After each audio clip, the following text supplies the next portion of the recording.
I'm Tom Zalatni. And I'm Tefera Jemian. And we're the hosts of the No Bad Food podcast. No Bad Food is a show about great food and the people who love to make and eat it. Our mandate is simple: to explore, taste, and learn about food in ways that celebrate all the things that make it great. Every week we dig into a different dish, meal, ingredient, cuisine, or piece of food media, exploring the history and culture around it, sharing favorite recipes, and learning from our wonderful guests. The only rule? You gotta love it. After all, there's no such thing as bad food. Find us in the Pod Cavern or wherever fine podcasts are sold.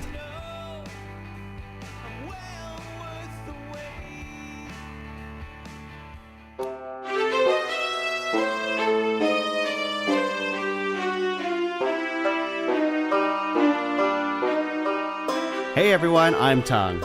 I'm Brad. I'm Laura. And I'm Sam. And we are the Pixar Pals, or you might know us as Disney Dummies!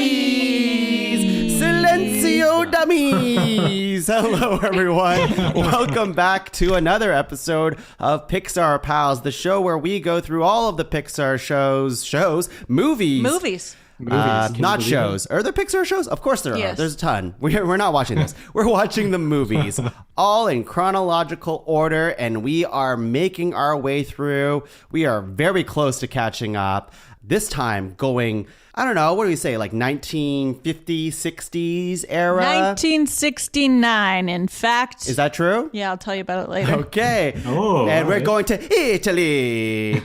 We're watching Luca this week.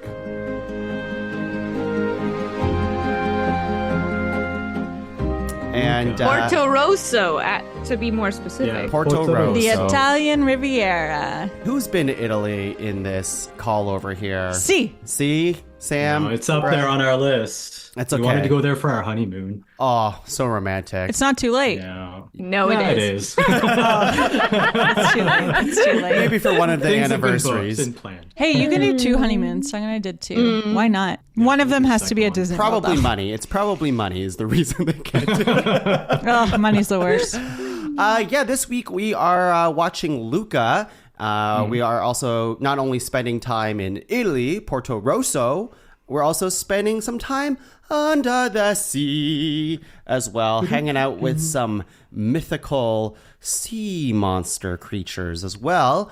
But I'm getting ahead of myself. How about we go right into nostalgia, and we'll start with Sam. I remember when the teaser, maybe it was the trailer, maybe it was the teaser. I remember when they first announced or it came out, and I remember being very excited and talking with a lot of colleagues and friends and them all being excited as well. Immediately, you could tell that there was like actual different style happening here than all the other movies. It looked a lot more cartoony. You could really tell in their mouths and like the shapes that they used that they were going for something more graphic. So I think the idea of just this like really bright, colorful new style was immediately appealing to me. And then the idea of like 2 boys in this like kind of rom-com-y looking adventure was also very exciting to me. And I was like, oh my God, I'm so into all of this. And then, yeah, I guess it must have still been COVID when it came out, but I feel like 100%. that. Yeah, so we once again watched it at home, and I do feel like, and does anybody remember like the month it released in? I just looked it up. It was in June. It was June 13th, 2021. Yeah, We were all so it's like this. desperate for a vacation at that point. Yeah, it was like this fun summer romp. So I remember really enjoying myself, and I was really excited to revisit this one. Cool. How about we go Brad next? Pretty similar stuff. I don't think I watched the trailer. I was kind of on a big kick of just not watching trailers around this time, which I've only recently eased out of. I used to like deep dive into everything, especially with all the superhero stuff and cartoons and all that.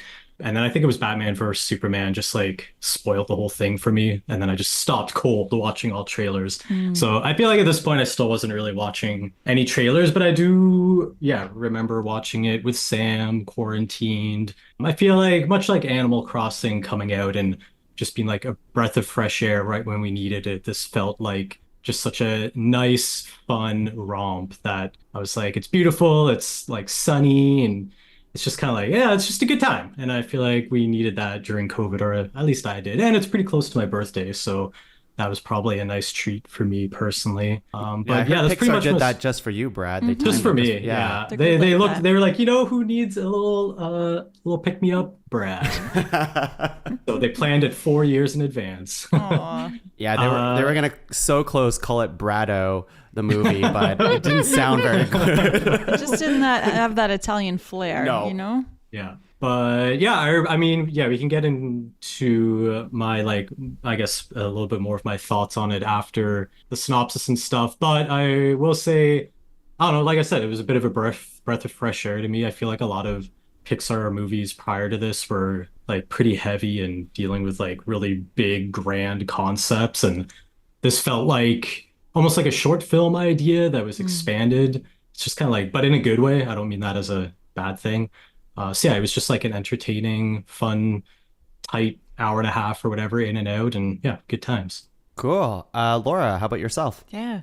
I really don't have much memory of this at all. Like so many things during the pandemic, it was just like consumed and then forgotten. I don't remember a lot of promo for it, but I do remember being excited by the concept and especially by the imagery because we were so thirsty for like to get out of the house and go and see places and hadn't traveled in so long. And this is one of like obviously set in a fictional place, but represents the Italian Riviera and was one of my favorite places I've traveled. And the town that the movie set in is sort of like a mashup of a few different towns that I'd visited. So that was really nice to kind of be back there without actually getting to be back there. But I don't think I've thought about this movie since watching it. Just went from my mind. And then when we were planning the podcast, it was like, oh yeah, we're going to watch Luca. Right, that movie exists. All right, so my nostalgia is kind of similar to Laura's. I don't even remember the promo to this. I remember like kind of being like, oh yeah, there's a Pixar movie coming out soon. Oh, it's hitting Disney Plus very soon. And I saw like the quick concept. Like I knew there was a sea monster that can turn into humans. And that's about all I really knew about the movie.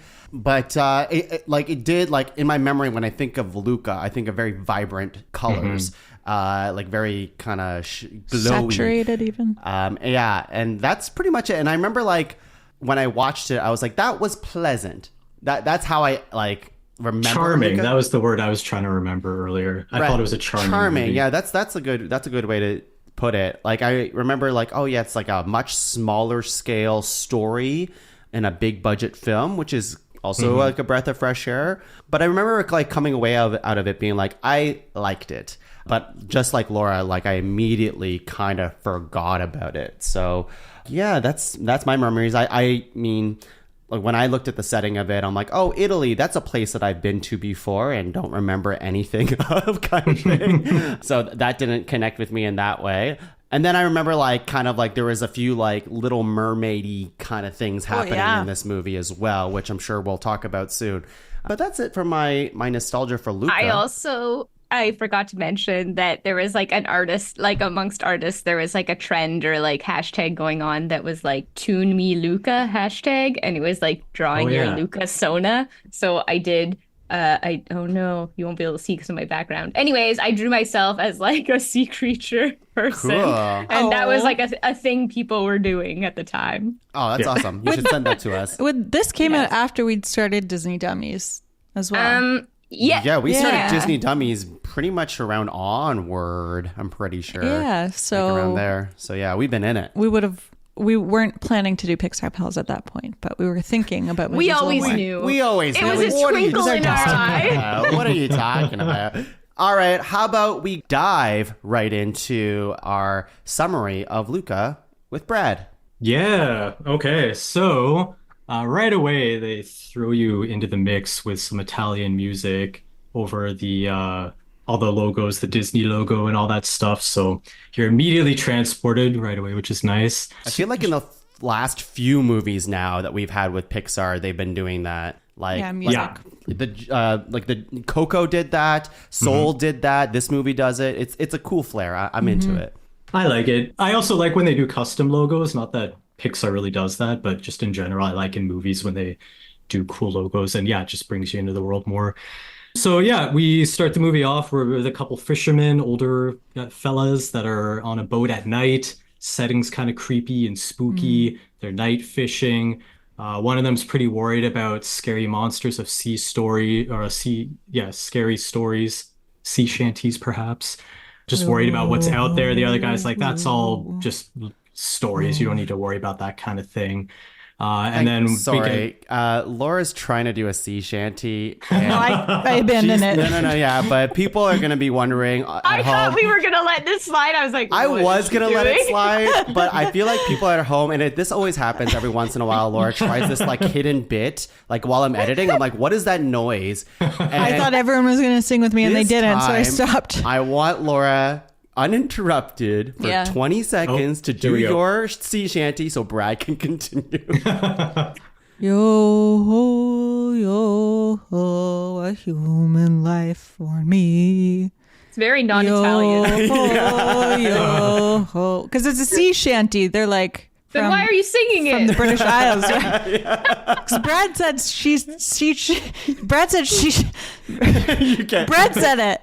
What's that word? I know. I got tongue-tied saying it all. Brad said sea shanty. Scary story sea shanties. Okay. Okay, I'm sorry to derail. I didn't finish the second line. Okay, finish it. Yo ho, monster under the sea. Okay, well, that was That's great. Listen, I don't have like I only have one voice. I can't sing in like rounds. You guys could have chimed in at any time. Yeah, it's true. We should have supported you more. Tongue, if you could just mash those up into like when they overlap. Oh, I absolutely won't. What do you call that? Brad, sorry, continue, please. All right. So, yeah, we're with the two old guys on the boat talking about sea monsters and stuff. And then we get a shot under the water. It's all dark and murky. And we kind of get the shadowy figure that kind of looks like human, but clearly has a fish tail. Like, is it a mermaid? Who knows? And it kind of scampers off or swims off. So then the humans... The fish thinks I wrote the human fish because I didn't know what to call it at this point. So I guess we'll call it the mermaid thing or the sea monster. Sea monster is stealing things off the boat when like the humans, the two fishermen aren't looking. So it's like stealing little objects.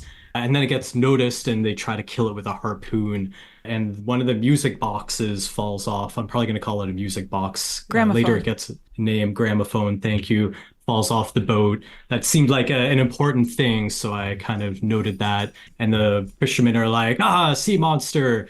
So they kind of get away. So then we cut to the next day. Now, I think that's like the cold open, I guess you could call it. So then we cut to Luca. It's the next day. It's all bright and sunny underwater. He's full color. Everything's very vibrant. We kind of get the sense that he's some kind of fish herder, like a shepherd for fish. We get a nice sequence of him collecting all these little fish and corralling them. We also get a sense from this whole little montage that Luca wants to see the world from just a couple moments. He's very like curious and getting around. Or sorry, we see, oh man, I'm getting all tongue-tied here. She threw me off with her sea shanty. I'm so I'm sorry. all spooked Do you now. need me to finish the song? Don't finish the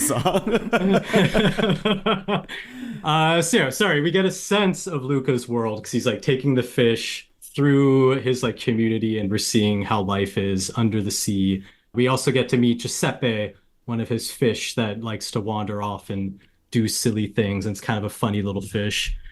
So then we get the credits, like the big word Luca comes up and we're seeing more of Luca's world as he's going around. He leads his fish, or he herds them, I guess, like a nice little grass meadow area where they can graze and he can watch over them. Giuseppe, meanwhile, finds an alarm clock, which Luca is very scared about, but he's way too curious for like what life is and what's out there to not go up and start poking at it.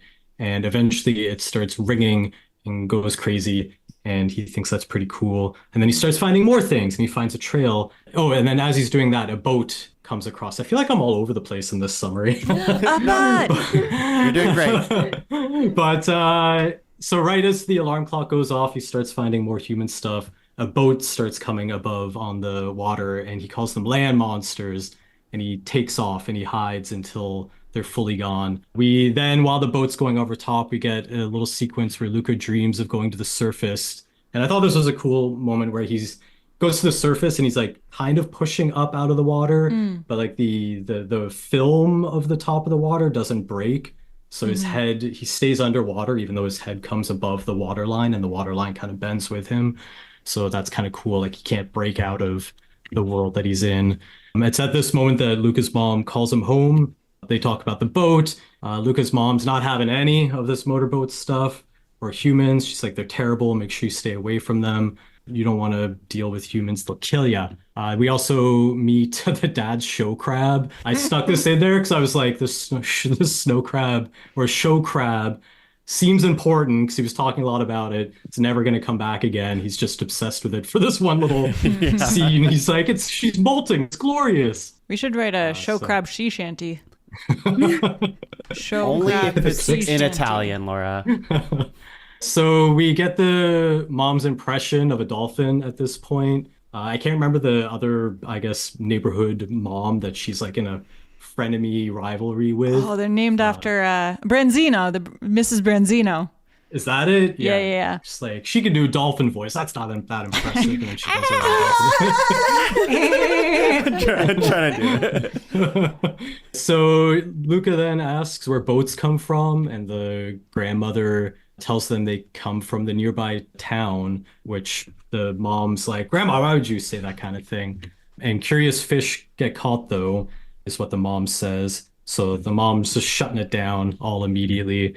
Luca goes back to the clearing where he left the fish to keep collecting human objects. While he's there, this is where he finds that music box, the gramophone. Is that what you called it? Mm-hmm. Yeah. So finds the music box. And while he's looking at it, there's a creepy moment of, what are the old like diving suits? Or are they just called old It's diving like suits? they're like deep dive suits. Yeah. Like Yeah, like the They're, like, really metal. old school one that's all like the metal helmet with the mesh, and they're really big and bulky.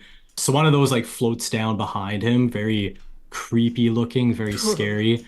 But hey, it turns out to be another fish dude sea monster guy, and he just came to get his stuff, and he collects his stuff and takes off. Doesn't really pay Luca much attention. So he leads Luca to the surface because Luca's following him, and he leaves onto the beach, which obviously blows Luca's mind because he's never been on land before. So we see the fish guy, this one that we just met, as he leaves through the like caustics and the water surface. We can kind of see that he's turned into a human, more so because his skin tone changes from like the fish color of like greens and blues into human flesh, I guess. But he grabs, so Luca's coming up, like creeping up to the edge, and this new guy suddenly like grabs Luca and rips him out of the water, and he lands on the beach, and Luca transforms into a normal looking boy. And this transformation is so cool. We'll maybe talk about it a little bit in animation angle, but I love how they do the transformation, seeing all the fish scales like click into place and how it like travels or over him and everything. It's very cool. Yeah, I'm excited for This you guys one's to get into it. releasing in theaters soon. I feel like it would be fun to see in theaters. Yeah, I'm excited to hear what technology is going on for the animation. I assume, well, whatever, you guys will get to it, but it feels like it's a special thing. Like that's what the flex is in this movie, is like how they keep going back from monster form to humans, and it looks very cool. Yeah.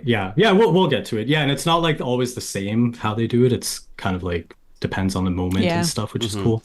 So it's all custom. So yeah, Luca is transformed into like a normal looking little boy, which obviously blows his mind. I really like this moment, this little sequence after that, where it's him, which I feel like we just did with Soul, where Luca's just like taking in all the sights and sounds of the above world, like the trees, the water lapping up on the beach, like the feeling of the sand and just the trees bustling or like in the breeze. And I really like stuff like this where it's all like texture of the world around him. So he's amazed, but then like quickly snaps out of it and leaves. He's not supposed to be up there. Is this when he's like, he keeps saying good day or something at this Good point? day. Yeah, something like that. Bye. Bye. Goodbye. Yeah, good day. So then we get Luca in his bed later that night. Clearly cannot sleep. He's clearly just like thinking constantly about the surface world, can't get it off his mind. And that's his night. Presumably he probably stays up way too late just thinking about it. So the next day he sets up like a rock scarecrow type figure in the field with his herd of fish. and leaves for the surface world again. He spends a while working up the courage. He's like, again, at the beach, just under the water. He's like really trying to psych himself to get out of the water. And this other kid that we still don't know the name of yet, pretty sure, pops up behind him and is just like, oh, it's pathetic, or like, this is embarrassing for you kind of thing, and encourages him just to leave. He's like, what are you doing? Just walk out. It's not a big deal. So Luca leaves, and we see another really cool transition. I feel like this one's even more detailed because the other one I think was quick, and this is the first one we really see like close-ups of how he's transforming. It's like he's taking it in this time versus last time watching it happen. So now he's a human. The new kid teaches him all about being human, like walking, because you can just learn to walk very quickly. And I did like the little thing here. We will find out his name in a moment, or I guess the next thing I have is we finally learn his name is Alberto. Alberto. And he speaks Italian. Is it time? Do we wee you Alberto? I think I will allow it, yes. Sam, is Alberto wee-able? Yeah, I feel like we often have this. I know wee you doesn't mean you're actually fucking, so it's fine that they're children, but often it's like, I don't know, how many children do we really wee you? Children often I think we wee you Jack in The Incredibles, and he's a baby. You're right. We did Jack. But to be fair, Jack fucks. Jack definitely fucks. It's that though. fuck energy. Do we have to keep energy. Explaining it to you people at home? No, we don't. Energy. We don't. Yeah, because we have new listeners every episode. We got to explain it. That's true. true. We should. It's the fuck energy. I think Alberto does. I mean, I think it's interesting, and I won't dive too much into this or derail us too much here, but it's always interesting in coming of age stories too, because like there's so much like transformation, like kind of between characters from when you meet them to later, and I do think that Alberto is like pretty lovable and stuff from the beginning. He has his moments where he's not. Like he's learning. He's a kid, obviously. Yeah, but he has that. That's why swagger. it's hard with kids. Yes, because he does have swagger, and he is. Yeah. He is a good soul, I think. So, like, I would say, sure, Alberto fucks. Yeah, there you have it. But I also feel like we skimmed over Luca's mom, who I would argue also fucks. Really? Okay, interesting. Laura? I think she fucks more later, but... Yeah, more later when she's beating up kids. But, I mean, yeah, exactly. Yeah. That part, I feel like she fucks. Well, she wails on children. Okay, all right. Yeah. Anyways, yeah, sure, Alberto fucks. I think there's one shining star of someone who fucks the most in this film. In this movie? I think there is a few things that I want to call out. I got two. Yeah. We'll get to there when we get there. Okay. It'll be a loud alarm. Yeah. Okay, yeah, I think I know. Okay. Well, I look forward to it. Away you go, Brad. So, yeah, we finally learn that his name is Alberto. No. Alberto. I'm just going to call him. Don't pay attention to what Laura... She couldn't even say sea shanty. It's true. What did we... Yeah, go ahead. So, yeah, he's basically... Alberto is teaching Luca to walk and, like, how to seem human, at least. There was one moment that I did want to call out here that I liked, because Alberto, towards the end of how to walk, he's like, you basically just stick your leg out and then you fall forward and catch yourself. And the reason why I like that is because that's how, in animation at least, when we were learning to do walk cycles, we were always told it's like controlled falling. So I thought that was kind of fun that they worked that in. I assume that was a reference to that, because like walking is just falling and catching yourself every time kind of thing. So yeah, I thought that was fun. Walking is falling with style. Is that what you're saying? Basically, yeah. Right. Basically. And you have to lean forward to walk. Yeah. So yeah, Alberto takes Luca to his place, which, well, what is this place? Like some kind of old castle, like column or something? Or like maybe a lighthouse? Or like, because it's on the edge of the water, and it's like very cylindrical. Yeah, I guess it's on an island. That would make sense. Yeah. Like some old, like broken down lighthouse that's like, crumbled. The top is like chopped off kind of thing. Yeah, something like that.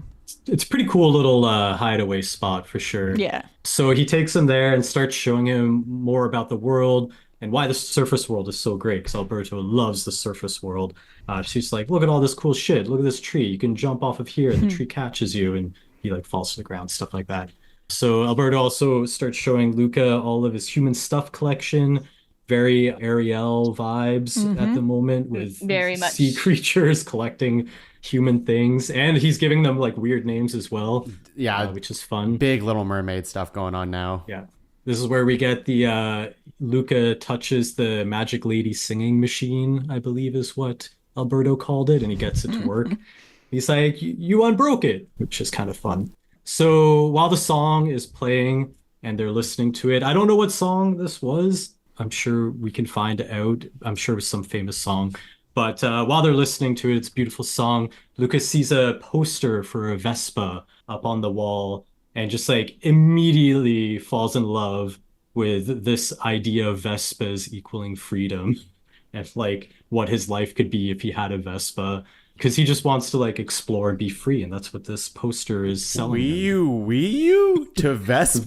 Vespas or the poster specifically? Vespas? Fuck, that's kind of like, this movie certainly makes you want to think that. I think I like the idea of Vespas. Sure, I've never ridden one. It sounds kind of cool. Yeah, Vespas fuck. Yeah. Yeah, sure. Yeah. I think this movie. at this exact moment, no, but Whoa. in a little bit, yes. Yeah, there's a lot of Vespa action in this movie. Yeah. Yes. So Luca asks Alberto if he's gonna make a Vespa, because he's like, you've got all the parts here. Somehow Luca, having never been to the surface world or knowing human things, also knows that he's got all the parts needed to make this working machine that he only just found out about. Alberto is like, oh yeah, I can do that. You want to help? But Luca is like, no, I gotta go. I gotta get home, that kind of thing. And then this is precedes a montage of time passing with Luca just being like, I should really go now. And then it like time jumps and he's still there helping build a Vespa. And that happens like 3 or 4 times until finally the Vespa's done and they're admiring it. And then Luca's like, all right, I gotta head home. And he like takes off as fast as he can. His mom asks once he gets home where he was. And it's his grandma to the rescue and says that Luca was out getting her sea cucumbers. And Luca's like, yeah, that was it. So the next day, so the mom's like suspicious, but like, all right. So then the next day, Luca's back with Alberto and they're trying to get amped up to ride their Vespa down this like huge hill on the island into like the water, or not into the water, but like off a jump into the water. It seems very sketchy and exactly what like little boys would do. And I know I did this kind of thing. So it's exactly what we would do if we had this kind of Vespa that they've built. So Alberto tries to take it down, but the Vespa falls apart before he like even gets like anywhere near halfway down the hill. And he's just like basically riding a wheel by the end. So they decide to build it again, basically, and they keep building, and we get another montage. There's a lot of montages in this movie. We get a montage of them building more Vespas, trying and riding them, and like I would assume each iteration is getting a little bit better and a little bit better. We also get moments of them having a good time in general. They're building their bond and they're becoming friends. During the montage, we also get clips where the parents like know he's up to something. They see him swim off, but they're not sure what still. And then the whole montage ends with them clearly being best friends now. Having a hoot. Having a great time. So they're about to ride this newest iteration of their Vespa down the hill again. But Alberto says Luca has a Bruno stuck in his head and he needs to Silenzio Bruno. He needs to yell at that thing and tell it to shut the hell up. Wii U? Wii U to Silencio Bruno? to the phrase Silencio. Fucks? Yeah, like if there's, this is part of my nostalgia, if there's anything at all that sticks with me with Luca, it's Silencio Bruno. That's the only real thing that Silencio Bruno. And it's funny because it came out very close to Encanto. Yeah. So there was just a lot of Bruno action happening through Disney. Silencio Bruno. I love it. Yeah, it's a fun phrase to say. Yeah. It was confusing when Encanto came out and knowing that there was a character in it named Encanto because Silencio Bruno was still, or named Bruno, because Silencio Bruno was still fresh. But then I feel like Silencio Bruno got completely steamrolled by We Don't Talk About Bruno. Sorry, Silencio. Because we don't talk about Yeah, it. So we don't related. talk about Silencio Bruno. You silence Bruno and we don't talk about it. Yeah. But then how do you know to silence him? I'm just saying. Go ahead, Brad. Over to Well, you. so basically the whole Silencio Bruno thing is like that little voice inside your head. You just got to push it way down deep and ignore everything that it's telling you that this is dangerous and you shouldn't do that. You just got to be like, shut the hell up, I'm doing it. And that's what Silencio Bruno is. So they ride it down that giant hill again. They go off the jump. They're flying through the air. It's absolutely amazing. It's like slow motion and they land. They like And- do what Luca does, like a cool move where they're about to land on a rock and he like kicks them like to Yeah. separate the Vespa and they fall and it's just a gay old time together. Yeah, and then they yuck it up and they're having a great time. So then we cut to later that night. They're laying under the stars, looking up at them. And we, at this point, I mean, you've always kind of noticed it, but at this point, you definitely get the vibe that Alberto talks a lot of shit and just like definitely, I wouldn't say lie, but embellishes a lot and like makes up things a lot that he has done or has seen. And his knowledge, he pretends to know a lot more innocently, I would add, not maliciously. They're kids, yeah. Yeah, yeah. So, like, for example, how he's touched the moon and what it feels like. I love that bit. So that's a nice one. So they decide that their dream is to have a real Vespa, not this homemade one. They need a real one. So then they daydream of riding a real Vespa, and they see wild Vespas in the field while they're riding. And this is where Vespas start to fuck. I like the So- idea of Vespas as like animals, but like Yeah. not to the point where they're like from, stallions. but not to the point where they're from like the Cars universe. They don't have eyeballs. Correct. They're just mouthless. They're just Vespas doing horse shit. Yeah, they're just like Vespas that just always are driving and gallivanting out in Yeah. sunflower Oh, meadows or whatever. Wild stallions. Yeah. So that's pretty fun. I like that. And that's definitely a moment that stuck with me from the movie after I saw it for the first time, where it's like, look, wild Vespas. And they're like driving all over the hills and stuff. So this whole dream that they're having, or he's having, crescendos with them driving up this huge ramp that goes really, really high. They drive all the way up and launch off it into the stars, or the stars are fish, because Alberto was like, oh, those are fish up there. And so Luca believes him. So they're flying through the stars or fish. And then Luca snaps awake because he's like, oh shit, I fell asleep. Which reminded me of The Simpsons when Homer's driving his car and falls asleep and starts going off to like dreamland. It's like 90% of my life is thinking about Simpsons. This was a cool sequence. I enjoyed it. Yeah. Yeah. Yeah, no, this was a really cool little sequence. And we'll get more of these, which is also fun. I forgot about some of the later ones. So this is a really fun one. So Luca rushes home because he's like, shit. And he gets caught by his parents, though. And his parents know that he's up to shit. They know he's been going to the surface world and they confront him about it. And they're like, that's it. Your uncle Lugo, I think is Ugo. Ugo?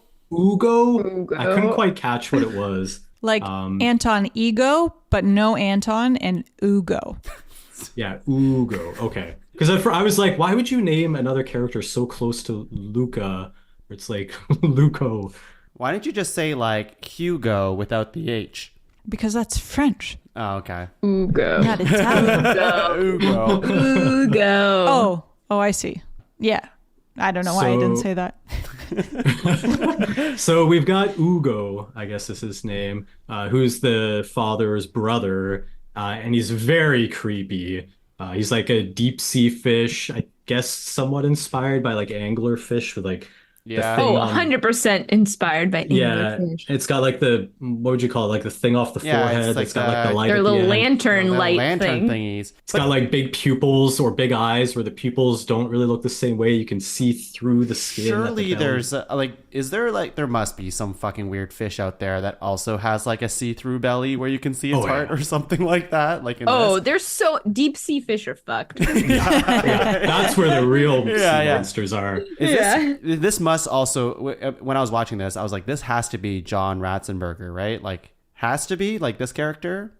I'm not sure. I don't. Is it not? Okay, it feels like It it's might one of be. those, like, That's a did you know? That's a did you know segment.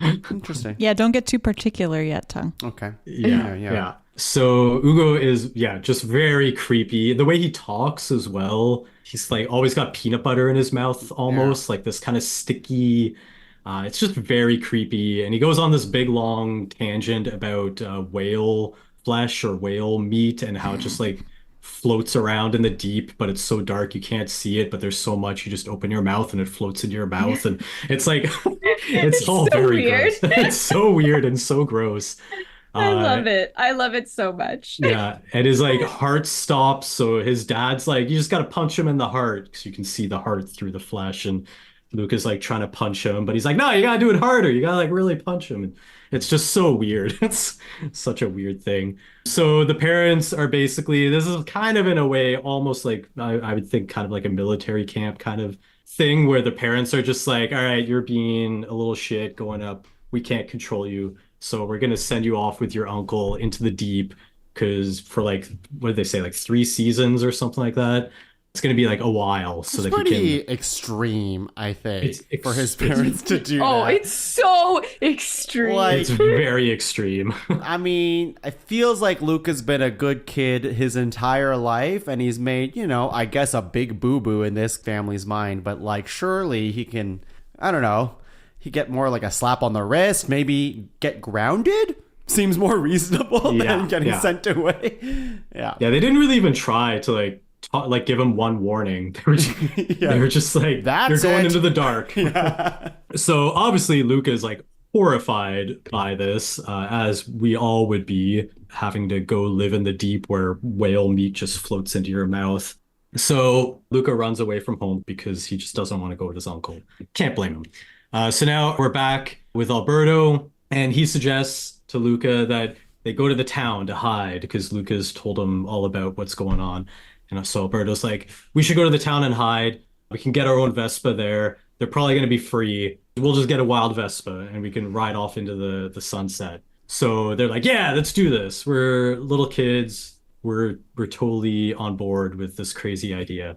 And this is where we get this. I really like this little sequence. It's not that long, but they're swimming. They've left the island and they're swimming to the main town. And at first, Luca's like very concerned with how he's swimming, but then Alberto's like breaking him out of his shell and jumping out of the water, kind of like a whale or a dolphin, and like changing into a human and then going back down. And then Luca starts doing it.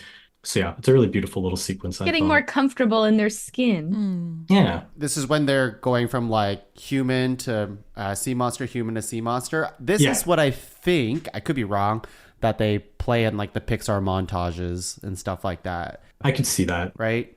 I think so. It's just like very I think there's like a sense of adventure, and also it's a cool like technical showpiece of like, ooh, that's kind of cool at the same time. So I think that's what, Yeah, and there's a lot about this sequence in the featurettes as well that we'll maybe get to in the animation angle for like the story side of this whole sequence and why it works so well and that kind of stuff. So anyway, really cool sequence. They're having a blast, and the boys finally get to the town. They become human and they sneak into the town, and it's like it's super easy for them so far. No problems. Alberto, what does he say? Like, hey, what's up with you, stupido? Yeah.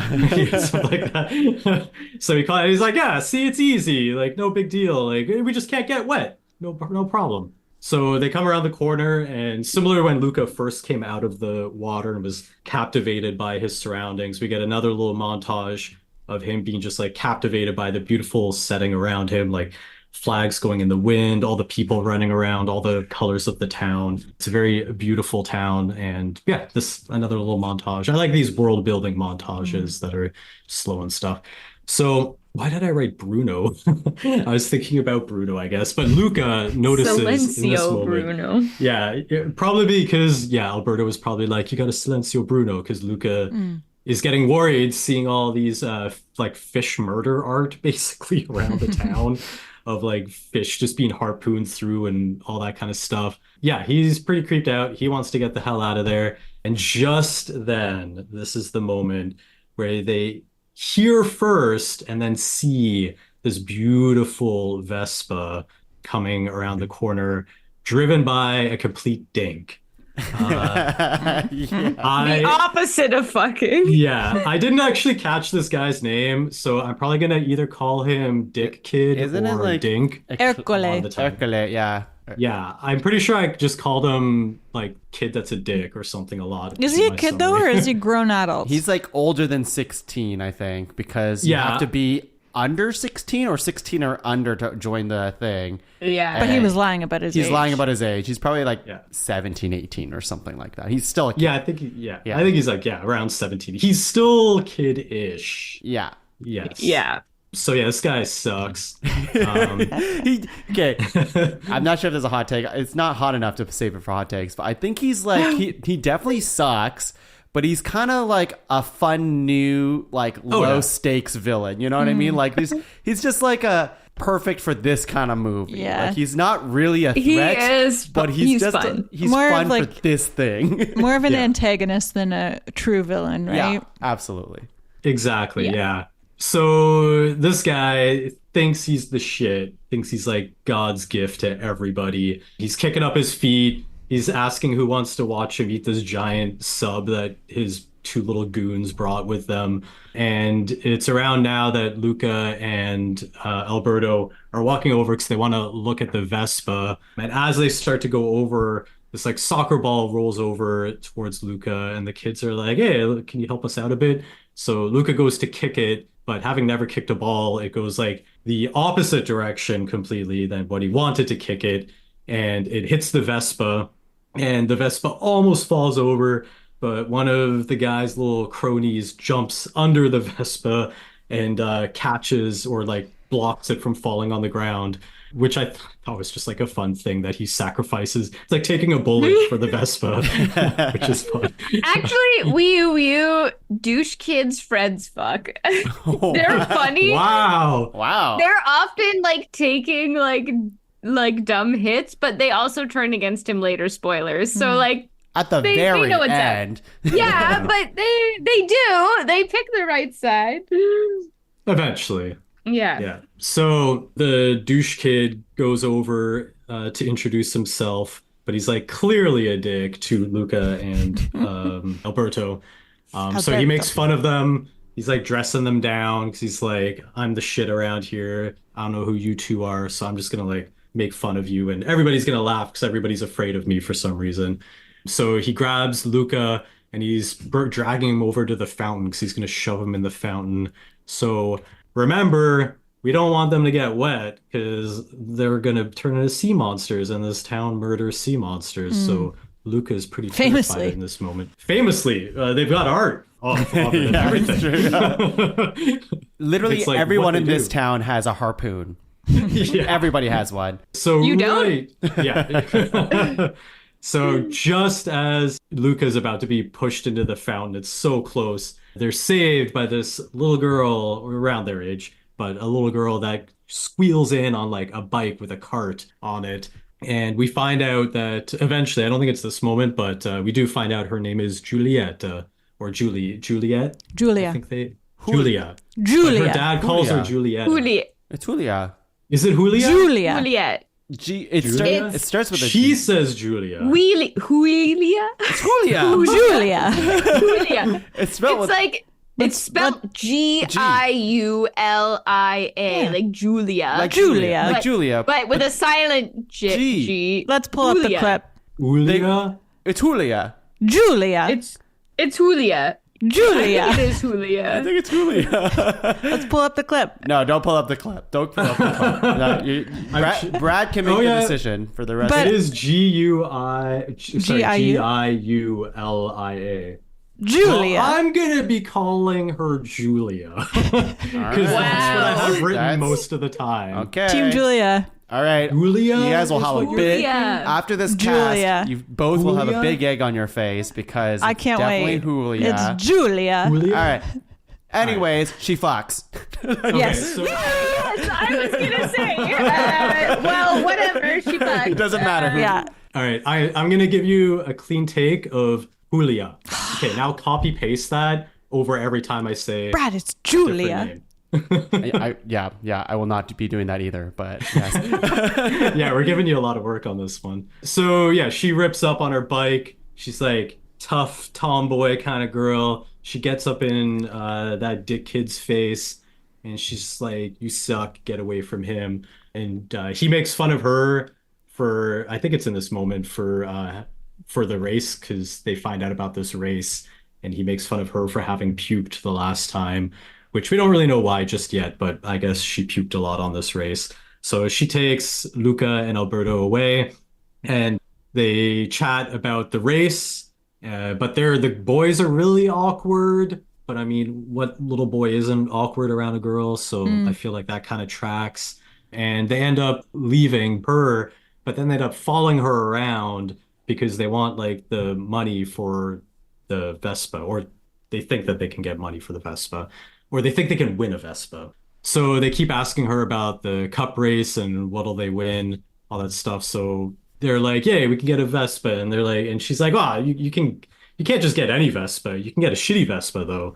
And she points to like a broken down Vespa, which they're like, hell yeah, they're all about that. So we find out that this race that Per and this other dick kid have been talking about, it's swimming, cycling, and eating pasta, because that's obviously what the triathlons Obviously. are. The Italian I way.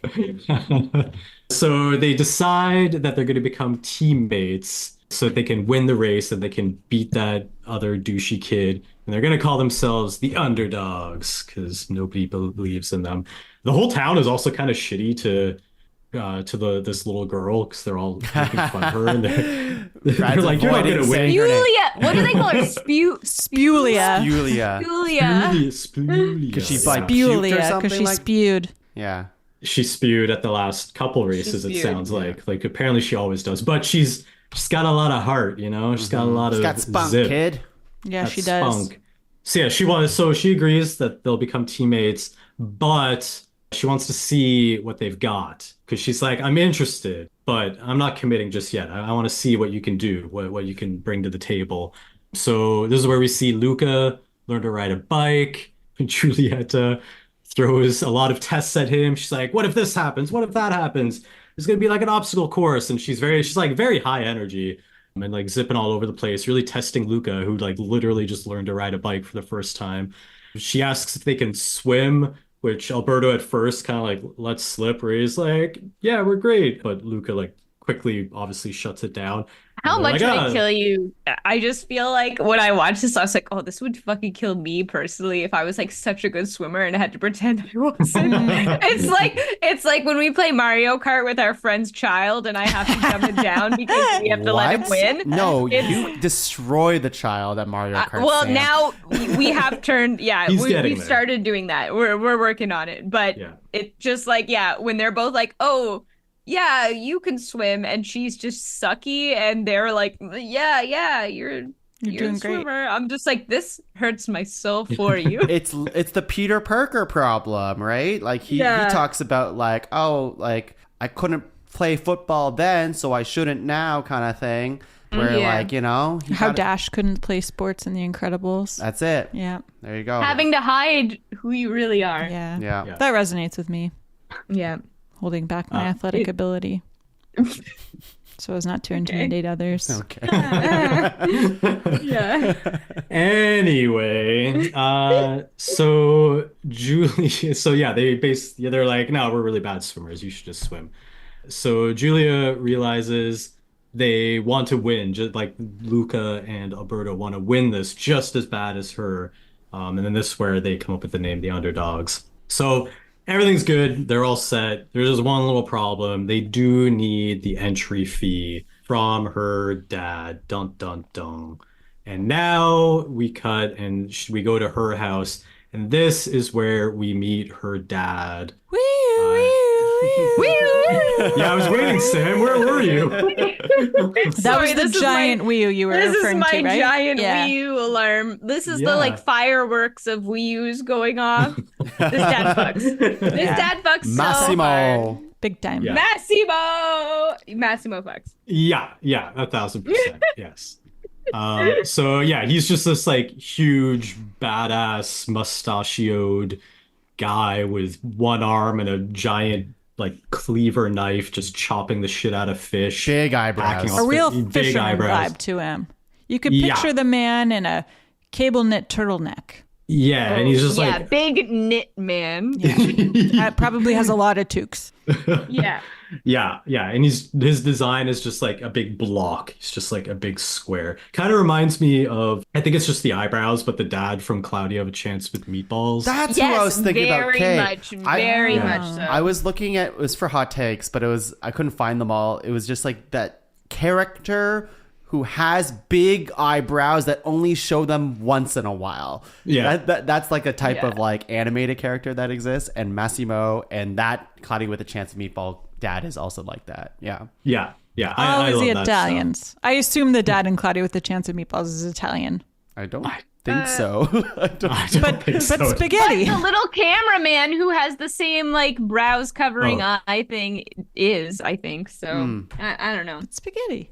Well, it's a fun, I always like when they do that in animation. We do see this guy's eyes more than the Cloudy dude. I think we only see his eyes like twice. But this guy, when the time is right, he raises his eyebrows for effect. So for me, when I saw Massimo, I was like, oh, obviously he's the fuck character. He has to prove it to me, unlike the kids who I immediately weed out. But I was just like, this seems like an easy mark for the Wii U. But as we'll see later in the movie, he earns it, and he might earn it the most out of everyone in this movie. And if you, and we'll get to it later, watch the short film that they also released, it's like him heavy, definily earns it. Definitely earns it. I did not watch that. Okay. Yeah. Yeah, he's just this big burly guy. They learn of, a newspaper there that has like the front page is about sea monsters. So they learn about sea monsters and there's a reward for it. And the dad wants to hunt them. He's just like, again, this burly fisherman. I think he's got like 7 harpoons on his wall. This guy knows what's up. So the dad mentions he wants to hunt them. Luca spits his drink out in this moment onto Alberto's face. So like half of his face becomes sea monster. And Luca basically dives on him and like they bury themselves under the table to hide his fish face. While under the table, the cat sees them. And then we get this like really fun running gag throughout the whole movie where this cat is just super sus of Massimo. them. Is that his name? Massimo? Isn't that the dad? Machiavelli. Yeah. Machiavelli. Yeah, very similar look to the dad. The cat's even got this like black mustache for big heavy eyebrows as well. And it's just like growl, like a low growl and staring at these kids. Like this cat knows something's up. I really like this whole I love this cat. Oh wait, Wii U, the cat fucks. Yeah, I'll give it the cat. Yeah. So the kids come back up from below the table. They've obviously managed to get Alberto's face dried off. The dad and Julia are pretty weirded out by them, but they're kind of like, meh, like they're weird, but okay. And they go back to what they were doing. So they eat dinner. The kids love it. They're a little like apprehensive at first. And then Alberto, because he's the braver one, just takes like a handful of this pasta. Do you remember what kind of pasta it was? It was like Trinette. It's a pesto. It's a pesto of sorts. Yeah. It looked good. Genoan specialty. It did. Yeah, it looked very good. So they basically just start shoving this pasta into their mouths. And the dad starts asking them like who they are, where they're from, what their deal is, and just starts like rattling off all these questions to them. He's like, he's also sus. Not as sus as the cat, but he's pretty sus about what these two boys are doing. And it's all we got a sense earlier, this is a very small town. So like everybody knows everybody here. So this dad would definitely know if these boys were from this town or not. So he's just, which nobody ever questions where their parents are in the movie. They're just like, yeah, these 2 random boys showed up. Or why they don't have shoes. They don't have shoes. So he quickly figures out that this is all about the race, which he like comes down a little bit on Julia for, where he's like, really, again, like, you want to do this race, like, blah, blah, blah. But eventually he's a softie. He might look like a big tough guy, but he's got a heart of gold. And eventually he gives in. He's like, all right, well, I'll back you guys. But in order to get the money, I'm going to need some help with fishing, because that's how he's a fisherman. That's how he makes his money. So Julia. Julia. She hits the G I'm just so gonna keep hard. bouncing back and forth. Yeah. Or Spulia. Yeah. So she offers them a place to stay in the tree house, if you can call it that. It's more of like a big, like it's like the floor of a tree house, and that's it there. It's a very beautiful spot though, up in the tree, just outside in the backyard, I guess. So she leaves them there. She goes inside. The two boys are laying down under the stars again and start talking about how great their day was and how they're gonna get their Vespa and then they're gonna be out of there. And they're really excited. So the next morning, this is now with Luca's parents. They know that he's gone to the surface, and we get a little sequence of them now coming out to the surface to try to find Luca. Now, they've never been to the surface before, and they change into humans, but they don't realize it at first. It's like they come out almost pointing opposite directions in a way, so they don't see each other change, and then the mom turns around and sees a human there and just like immediately tackles this random human that's suddenly there and starts beating the shit out of him. And then they quickly realize that they are now human. Then they learn to walk in like 2 seconds. So walking's easy, No everybody. problem. They didn't even have the lecture about how you fall and catch yourself, and yet they still did it.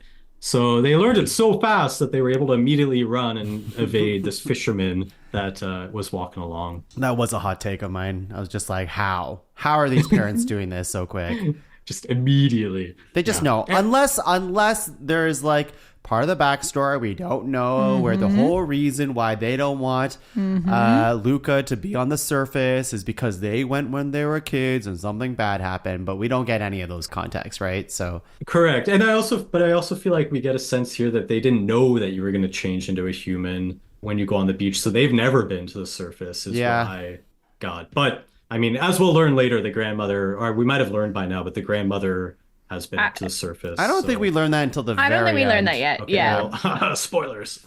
Or she kind of like hinted at something to him when he talked to her, but I don't think it was like clear. I don't think she hinted. She has like a really weird moment earlier in the film where it like goes to her and she goes, hey, hey, hey. And then it just cuts. Yeah, so it's like, okay, clearly grandma's up to no good. Yeah. But the grandmother's such a shit disturber. Yeah. We should have got more grandmother. True. Yeah, we should have. So yeah, the parents, they're up, they're searching for Luca now. And then we go back to Luca, they're waking up in the treehouse, but oh no, it rained overnight, or like the dew from the morning maybe. They're basically wet is what I'm getting at. And they're fish people now. So that's terrifying. Julia, like sea monsters, fish people? Yeah. I don't know what the colloquial term for them is at the moment. So Julia like bursts open her window and starts doing this like trumpet early morning thing to wake them up, but they like scamper out of there really quick so they don't see her. The dad's coming in doing his like morning routine, so they're like scrambling all over the place trying to avoid everybody, but the cat sees them and is very sus yet again, which I cannot stress how much I love this gag of the cat. So they managed to dry themselves off pretty quickly, and all's good. So the dad sends Julia on her deliveries because I guess they got kind of like a father-daughter business sort of thing going on here. He gets the fish, she delivers it, and the boys are gonna go with him to fish. So they're out in the boat. Cat attacks Luca. Awesome little moment. Cat Seems very brave sus. of them to like go out onto the water. Yep. Yeah. They have no choice. They have no I choice. know, They gotta I work know. for dad. You better I know. work. Bitch. Yeah, is this Went there. So weird when Massimo calls these kids a little bitch. Is this where the cat attacks Luca and then I think the cat falls in the water? The cat is also on the boat. Yeah. Yeah, the The cat's cat on is the on boat. Yeah. And I think this is where I didn't write it down, but I think this is where it attacks Luca and goes in the water, and then it's Luca like feeding it a fish. Yep. And it's like That's what it it's is. happy, but also like still very sus and like I don't know about these kids. It's temporary placated. That's it. Yeah. So then we also find out about the dad's arm and that he was just born with it. He didn't lose it. The way that he's like shot in the beginning, he's still very badass, but it makes it seem like he like lost it to a sea monster or something is I feel like the vibe that they try to set up in the very beginning. But nope, he was just born with it, and then he shows how he can like deal with nets and knives and all that stuff. This is when like I was like, fisherman stuff. okay, okay, he fucks. Yeah. Because like before, Yeah, it's like pretty he's cool. just a big burly dude, whatever. But like here, it's just like, yeah, I was born like this, so what? And I'm like, okay, that's Yeah. pretty cool. Yeah. Yeah. He Positive perseveres. representation for like people with disabilities. Love to see it. So yeah, they spend a while fishing, but it's not a great catch. They basically like have one fish, and then I think it's Alberto or Luca. One of them is like, well, yeah, we're over a haunted fish graveyard, so of course. Which is a totally normal thing to say. Yeah, which the dad is like, the dad and cat are like both kind of sus about, and but they kind of like walk it back a little bit, and they're like, we should probably like maybe the fish over there will probably be over there this time of day. And then the dad's like, okay, like we can't hurt to try. So then back at town, smash cut. You're back at town. Julia's done with her deliveries. Down on the boat, there's just a mountain of fish. So that is good success. This guy is raking in the money now, more than enough to pay for his daughter's entrance fee to the what was the cup called? Do any of you The know? Porto Rosso Cup. Is it just It's that? just Oh, named after the town. Is Yeah. It's literally that? okay. Oh, okay. So the parents, Luca's parents, they find some clothes, they like steal them, and just immediately start accosting kids all over the town, which is very fun, and I do enjoy that. Yeah. I think it's the dad is like, I got this, and just like immediately grabs a kid and starts like Yeah. yelling at him and like holding him over the water and like threatening him. He didn't. No. He literally threw him in the shoves water. him into the water. As he was enjoying his ice cream cone. Doesn't even threaten. Just like poof right into the water. Yeah, so that's fun. Never gets old. So the parents basically were to assume are just going to start beating the shit out of kids all over town until they find their sons, basically. So back with Julia, Luca, and Alberto, they head to sign up to the race. This is a big moment for them.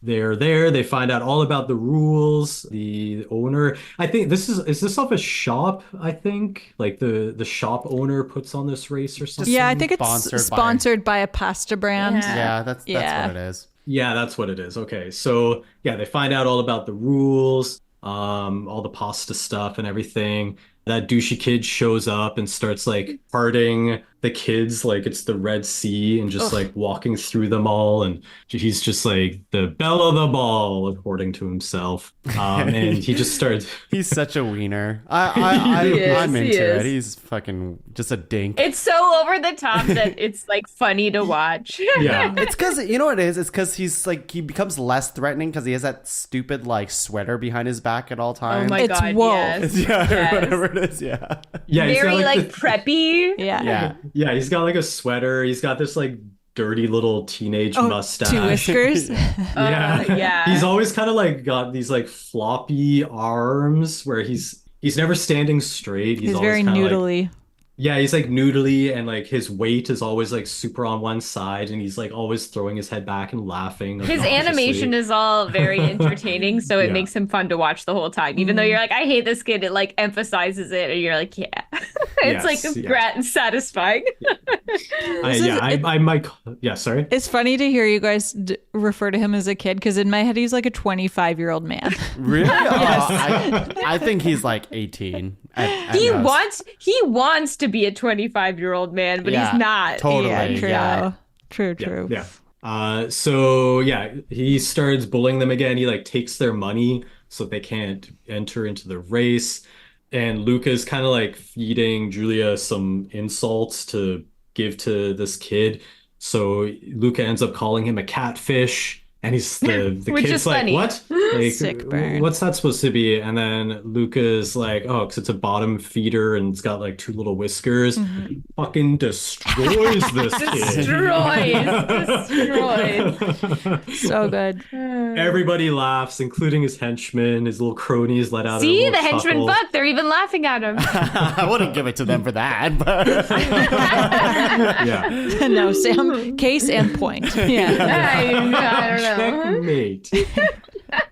So yeah, it's a very slight, not even a comeuppance yet, but it's like Luca's getting a little bit more brave, speaking up through Julia in the moment, but still speaking up. So he basically like storms off. He's like, whatever, enter the race then. I don't give a shit. Like, Spulia over here is just gonna puke, so it doesn't even matter.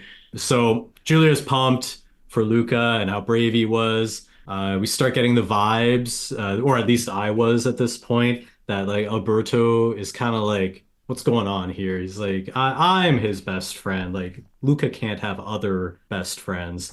So we're starting to get this like triangle friendship, but Alberto's just like, I don't know if I'm vibing with this. So just a little hint there at the moment. So Alberto needs to learn to eat pasta for the race because that's his job. So I think he just starts shoving it into his mouth, but Julia's like, no, you gotta use a fork. It's like in the rules, which is an interesting rule, but makes sense. They can't just leave that open-ended how you eat the pasta. And I think this is where she's also throwing out like all these pasta dishes for him because he can't just learn to eat one type of pasta. They change it up every year. You never know what kind of pasta it's going to be. Could be any shape. So he has to learn to eat all the different shapes as fast as That's really possible. funny to me because like in the competition we'll see later, it's just like plain pasta, but they're just different types. So it's just like bow tie pasta, plain, penne, plain, whatever. And it's No, tongue. Name more. rigatoni. Yeah. Linguini. Pangolini. There you go. Spaghetti. Gnocchi. I'm named enough. That was good. I wasn't sure how far you could go, but I'm impressed. Yeah. He's learning to eat pasta with a fork. That's a big deal for him. Luca needs to learn to ride the bike, but down this big hill. He's not bad at riding the bike now, but he's got to go down this like massive hill. So he gives it a try, he gives it a shot, but like immediately falls super hard. Not doing too good at that yet.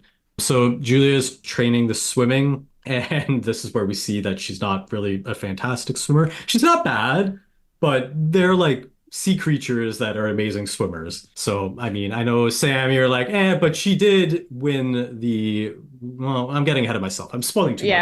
Yeah. Okay. All right. We'll circle back. So Julia's learning to swim out there. The boys are in the rowboat kind of next to her. The douchey kid comes up with like, or the kid sees them off in the distance. They're on a motorboat, and he's like, we're gonna teach these two a lesson for calling me a catfish, and just starts like driving the boat straight at them. To Sam's credit, his two little cronies are like, I don't know about this the whole time. They don't actually, I think that, they do pull at the end, right? They force him to not they make him drive stop. So immediately into them. They're positively heroes. you know what? It's a coming of age story for everyone, and they're going in the right direction. So I'm gonna give them props for it. Yeah. I'll give them props for it. I'm not sure if I'm willing to give. I'm very Fuck points? conservative. Nope. Okay. Of my All right. fucking- Are you? Last episode we gave so many to things that weren't even characters, but go on. That's what I do. That was huge.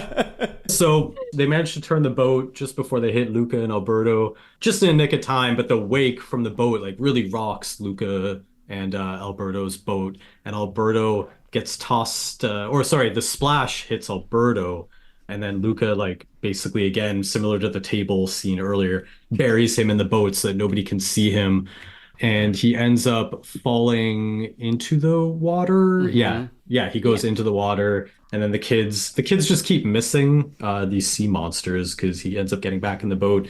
They're all good. They start leaving, and then the bully kid is like, "Hey, they're slowly getting away." And he's like slapping his little cronies, or telling his crony to slap the other crony because he's not the type of guy to do the dirty work himself. So that was a little montage. We're getting a little bit of each triathlon event and them getting better at it all. So meanwhile, the parents, Luca's parents, are still looking for Luca. They run into a bunch of kids playing soccer, most likely the kids that we saw earlier. And the mom just starts like yeeting kids into the fountain, like nobody's business, just like hoofing this ball into kids' heads, like cross-checking them into the fountain, tossing them in, just destroying these little children. I love this. I love it so much. It's so dumb and fun. The kids are having a great time. They're terrified, but they're having a great time. Yeah, she really fucking owns these kids. Yeah, she destroys them. So in victory at the end, after she's like killed all these kids, schooled them all. She lets out a dolphin call as a victory yell with her little thing. And it's at this. Oh, I couldn't get it out. Laura, try it. Yeah, that's good enough. So when she does that, Luca and all the other two are returning to Julia's house, and Luca hears that in the distance, and then kind of like backs, like kind of pokes around the corner that he just went around and sees two humans there, two like older parent humans, and pretty quickly is like, I feel like those are my parents because only my mom and that frenemy of hers Mrs. can do that Branzino. dolphin call. Yeah. So he figures that out. He confides in Alberto that he thinks he saw his parents, but Alberto just dismisses it. He's like, it's not possible. Like, silencio, Bruno. Don't worry about it. So Julia's dad needs help with the nets and wants Alberto to help him. He leaves Julia and Luca to do their own thing, and they basically just end up bonding and chat under the stars. Luca mentions that the stars are fish. Julia gives a good little chuckle and is like, "No, that's not what they are. Just like follow me. I got some stuff to show you." So they kind of do a little traversal and they end up on a balcony with a telescope. And she's like, this telescope, that's the guy here lets me use it every so often.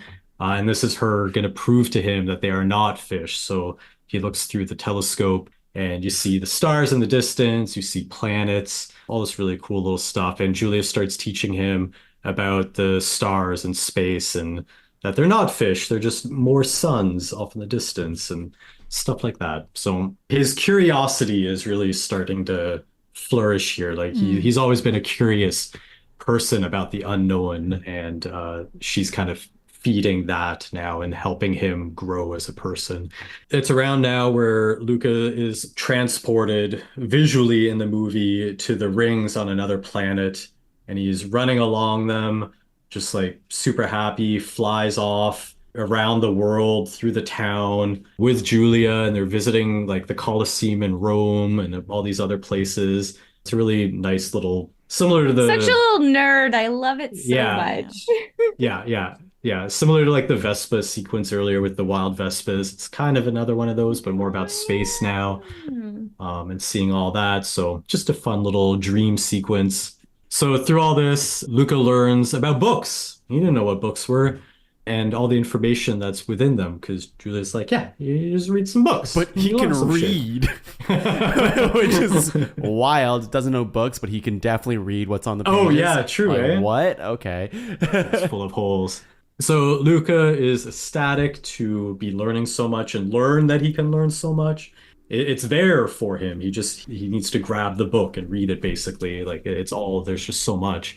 And this is also where he learns what school is and like all the learning that can be done there. And he is pumped. He's just enamored with this idea of learning and school and a place where they just give you this knowledge and all that stuff. So we get back to Alberto though, and he is not pumped that Luca and Julia have been hanging out this whole time that he's been gone. And Julia gives Luca a book, and then Luca ends up leaving with Alberto here. Cute. Like she crosses out her name and like puts his name in there.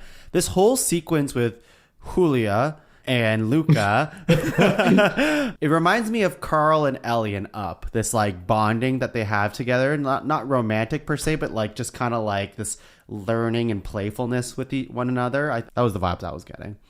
Yeah, no, it's very cute and all very well-meaning. She sees the curiosity within Luca and wants to feed that and help him flourish and learn.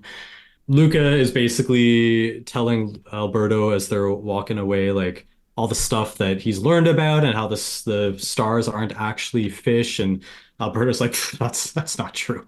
That's absurd, because he knows everything. So he's really not super happy with how much Luca is talking about Julia. That's at least what I was feeling. He's kind of giving these side eyes and like rolling them. He's like, ugh, enough about Julia. Like this is about us. And Luca doesn't need school. He doesn't need anybody. They just need each other and a Vespa, and then they're free and they can do whatever they want. That's where Alberto's head is. So we're back to training for the race, get more montages. We see Alberto fishing more with the dad. We also get more scenes of the parents like throwing water balloons at kids and dunking kids and just like generally like getting kids wet to try to like see if they would turn into sea monsters, basically. That's how they're gonna figure it out, which is, I mean, pretty straightforward and smart of their parents. How many days do you think it's been at this point? At least 2 or 3? I think a few days. Yeah, a few days. They've Yeah. slept a couple times, yeah. Yeah, it shows them So, waking up a few, like at least 3 or 4 times, I think. yeah. While they're splashing all the kids, the parents finally see Luca, but they chase him, but he gets away pretty easily from what I remember. Because he's on the bike, I think, at this point, and he just kind He's of like fast. yeah, he's fast. And they're like, and the mom's like, whoa, he's fast. So they arrive at the top, Luca and the other 2 kids arrive at the top of that hill mountain where he fell pretty hard last time. And Luca asks Julia about school and if just anybody can go there, like any type of person, like is it open-ended or only humans kind of thing?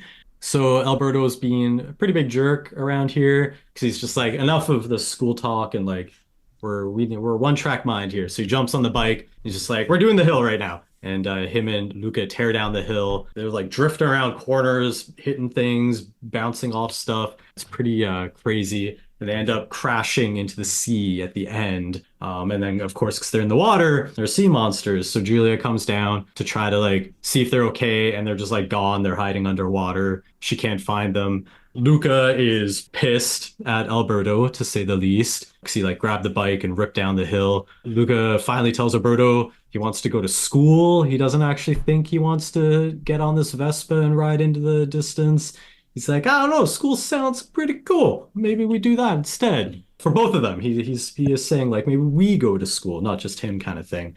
But Alberto's like, no, we're not doing that. And then they end up fighting about it.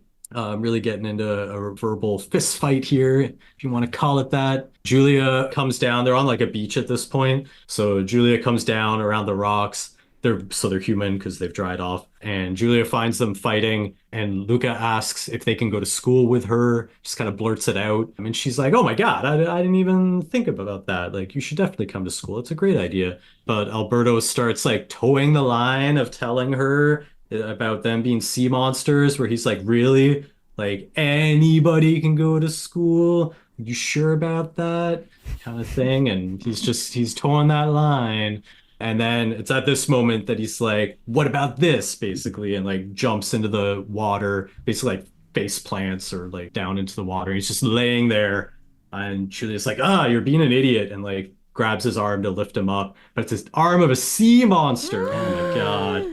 And we get this really good little shot where Alberto like it's like sunset at this point, and he like rises up out of the water and he's all hunched over and sea monstery and backlit, and it's like the music is kind of crescendoing and it's all creepy, and obviously Julia is freaked out and just like, oh my God. And then Luca, tisk tisk Luca, he's like, oh my God, a sea monster. Ah, Wow, that's ice cold, Luca. Brutal. it's a sad moment. Yeah. It's I mean- not good look, Luca. Not a good look. No. He was more intense about it than I just was. He was more like, oh my God, a sea monster. And then he like points at it. And the like, music goes, and Yeah. Yeah. Alberto's like, dude, what the fuck? yeah, yeah. Betrayal. So Luca like basically kind of hides with Julia and is like, oh, fucking sea monsters, am I right? They suck. And then Alberto is clearly crushed, heartbroken. He's just like, I can't believe this. And sadly walks into the water as the douchey kid and his cronies are like running down with harpoons, throwing them. Don't hit, their aim sucks. So that's good to know. Brutal, heartbreaking. So back at the house, the dad, Julia, and Luca are there. The dad's asking where Alberto is. We've seen through the movie, especially in the last montage, that the dad and Alberto have been like hanging out a lot more one-on-one, doing fishing stuff. They've been growing a bond. The dad asks where Alberto is. Luca says he's left. The dad's like basically like, fuck that shit. gets up. It's like he thinks he's left, but he doesn't leave until I say.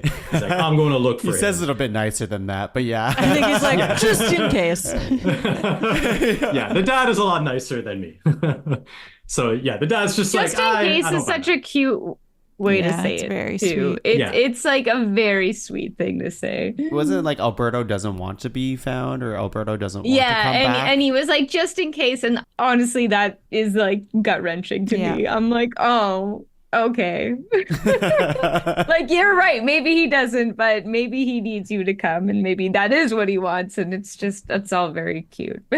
Yeah, it's true. I'm glad you guys corrected that because he does go look for them, but he's more somber about it. Yeah. And he's like, well, I'm just gonna like walk around town. I'm gonna be a good dad. Yeah, maybe he wants to be found as much as he says he doesn't want to be, kind of thing. So yeah, very, very sweet. And you can clearly tell that the dad has grown fond of Alberto. So Luca, though, he still wants to do this race. He's like, this is his ticket because he needs money for the school. It's what Julieta had told him. You gotta have money. So now this race money is going to be for that. So Julia finally realizes at this point, I feel like she kind of suspected at this point, because I think, doesn't she like splash a glass of water on Luca? Yeah. Kind of like intentionally. I think it's more of a throwing a drink in someone's face when they've wronged you kind of thing than trying to reveal it, though. Yeah. Exactly. Yes, I would agree. But she's not like shocked. I feel like she kind of, not that she was sus like the cat, but yeah, I think she like knew and was like, she had deep that down, doesn't bother me. Yeah. Yeah, it's not that he is a sea monster, it's that he's lying about it to her, kind of thing. Because she feels like an other as well, right? Like she doesn't feel like she belongs in this town or whatever, and everyone treats her differently. So what is a sea monster? Like they're just her friends, right? Yeah. Exactly, yeah. So she's heartbroken that Luca's a monster or a sea monster, and that he didn't tell her, and just like, what are you doing? Like, this town kills you. There's art everywhere about it. Like, you gotta go. So she's sad for him. I believe she says she's just like, she doesn't want him to get hurt.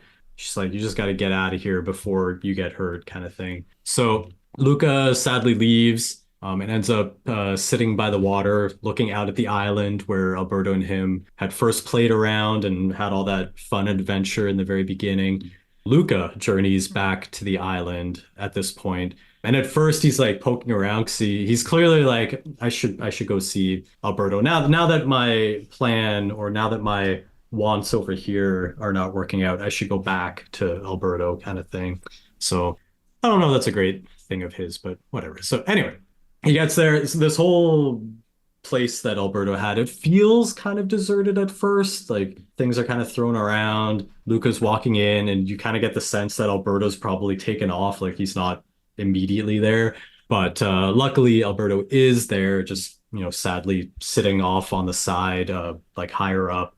And Luca tells him he is really sorry. And Alberto's like, that's cool, but, still kind of shitty, and I'm still upset. Luca sees these marks on the wall, like counting numbers, so like 4 dashes and then a line through it, counting to 5, but just like a ton of it on the wall. So this is where Luca talks to Alberto about it, and is like, what's with all the counting on the wall? And Alberto basically opens up about his history a little bit more, and he says that he started making those marks after his dad left, counting the days, which he stopped doing eventually because his dad was gone for so long, but he stuck around the island thinking maybe his dad will one day come back, but he never did. It was very sad. Alberto basically summarizes all of this with, he feels like everybody ends up leaving him and he's undeserving of others. So like, his dad left him, Luca is going to leave him for school. It's like everybody ends up leaving him. Nobody, like, he is undeserving is what he feels. And Luca decides he's going to win the race and fix everything. It's like big hero moment for Luca in a way. So next day, Luca is back in the town and he wants to race on his own now. He's talking to like the race coordinator lady, and Julia's like pretty worried for him. I'm like, you realize you're gonna have to swim for this. Like, you're gonna turn into a sea monster and people are gonna murder you. So probably not a good idea. But Luca's like, I can do it. Don't worry. So all the kids are gathered at the starting line on the beach. The swimming is the first part of the contest. And this is where Luca shows up in the deep sea diving outfit that we talked about much earlier in the movie with like the big metal mask with the grates and all that. So it's pretty smart that he's basically going to walk along the bottom instead of actually swim. I do like how the bully kid is like pouring, what is it, like grease or oil? It's like oil. Oil Yeah. over his crony that's going to do the swimming section. He's like, you'll cut through the water better. And stuff. So it's pretty fun. So basically the kids have to swim out. There's a bunch of boats out there to like protect them against sea monsters, and they got to swim out into the ocean, go around a buoy, and then come back to the beach. And then they're gonna have to eat pasta, and then they do the bike. So that's how this triathlon is set up. So funny that they do pasta eating in the middle. In the middle, yeah, it's great. So race begins, and they are off. All the kids are pretty fast. Luca is slow to begin, but he lumbers through. The crony kid that had the oil on him starts getting like, not eaten's the wrong word, maybe like little nibbles by tiny fishies, like minnows are like nibbling at him, and he's like, he's like flailing around out there. Julia's pretty fast. She's like first one off the beach. That kid was gonna beat her, but she was first off the beach. Meanwhile, Luca's like lumbering along the sea depths. His mask cracks, so like water starts leaking in. Face obviously turns into a sea monster, but he walks around, he gets back up. Pretty shitty deep sea diving outfit. Yeah. Like if it breaks under, That'd be terrifying. Yeah. Ugh, I wouldn't want to do that.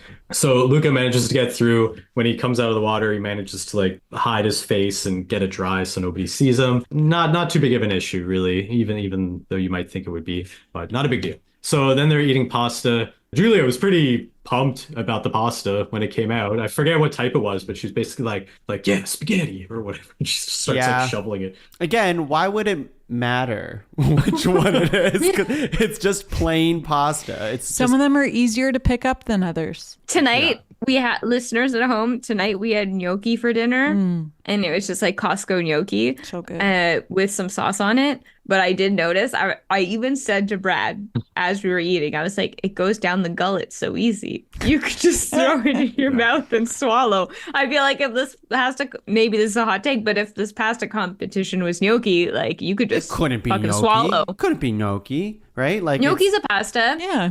But is it an Italian pasta? yeah. Yeah, it's Yeah. Italian. It's a potato Yeah. pasta. I guess all pasta is I guess like I think It's still a gnocchi more of pasta. like a pasta dumpling, I guess. Well, the ones we had tonight, I don't know, the Costco ones, it feels pretty pasta-y and it's like very noodly. And honestly, I took like one bite and would swallow them. So Yeah, you could they're amazing. definitely They're like down tiny. it. Oh, I didn't. So I'm not fast. questioning the taste of gnocchi. They're like I tiny love little gnocchi. slimy pillows. Yeah. Yeah. I mean, I'm Yeah. questioning the use of gullet during dinner, but that's just me. But- Anyways, sorry, I digress. So- Sam Continue. eats like a duck. Hey, anytime you want to interject for gnocchi. It's not the first or second or third time I've heard that. Yeah. Also a Simpsons thing. Yeah, Simpsons reference. So yeah, they get into the pasta eating. Nothing really much happens here. It goes by pretty quickly. But basically, Julia manages to blast through it pretty quickly, but she's kind of like, it's heavy in her belly. Why they put the biking after? This is maybe why. It makes it more challenging, perhaps. But the pasta's clearly hanging in there. She's kind of like burping in a way, like kind of full as she gets on the bike and pedals away. The other crony of the bully kid is like struggling to finish, and the bully kid just like shoves the rest in the guy's mouth, and then he's like, done. Luca finishes third, so he's not doing too bad. The bike race, though, this is where things really start going down. So as Lucas starts biking, these dark clouds start rolling in, as you could assume are like storm-looking clouds. So it looks like it might rain, which if we remember, if Luca gets wet, he turns into a sea monster. And he's winning.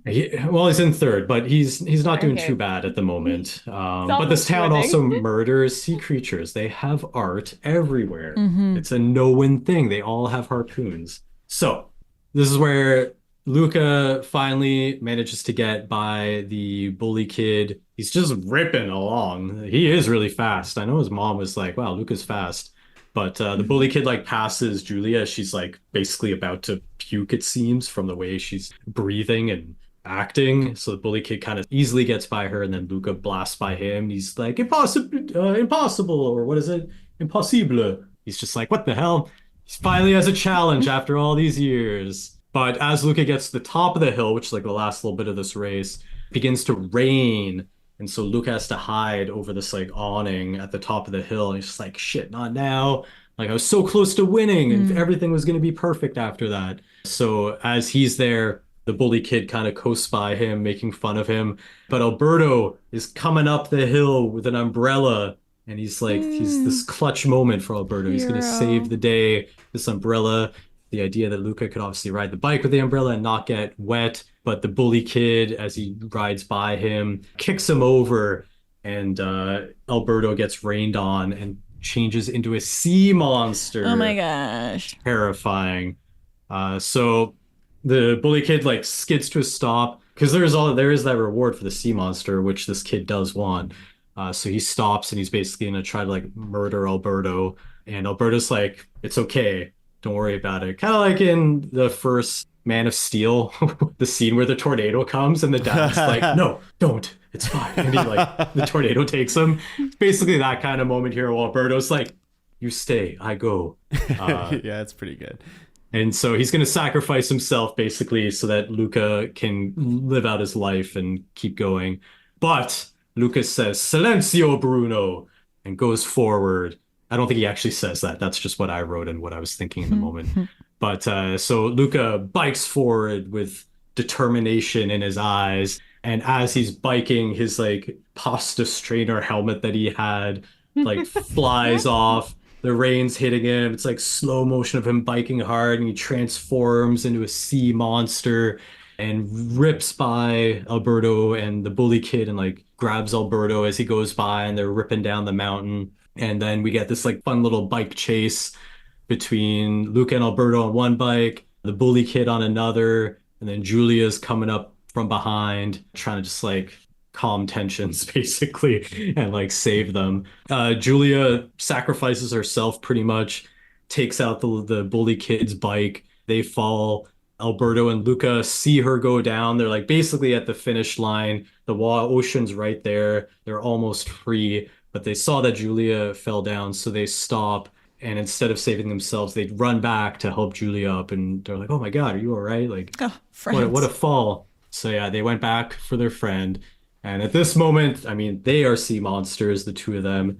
There was Julia. The whole town surrounds them. They all have their harpoons. They're ready to go.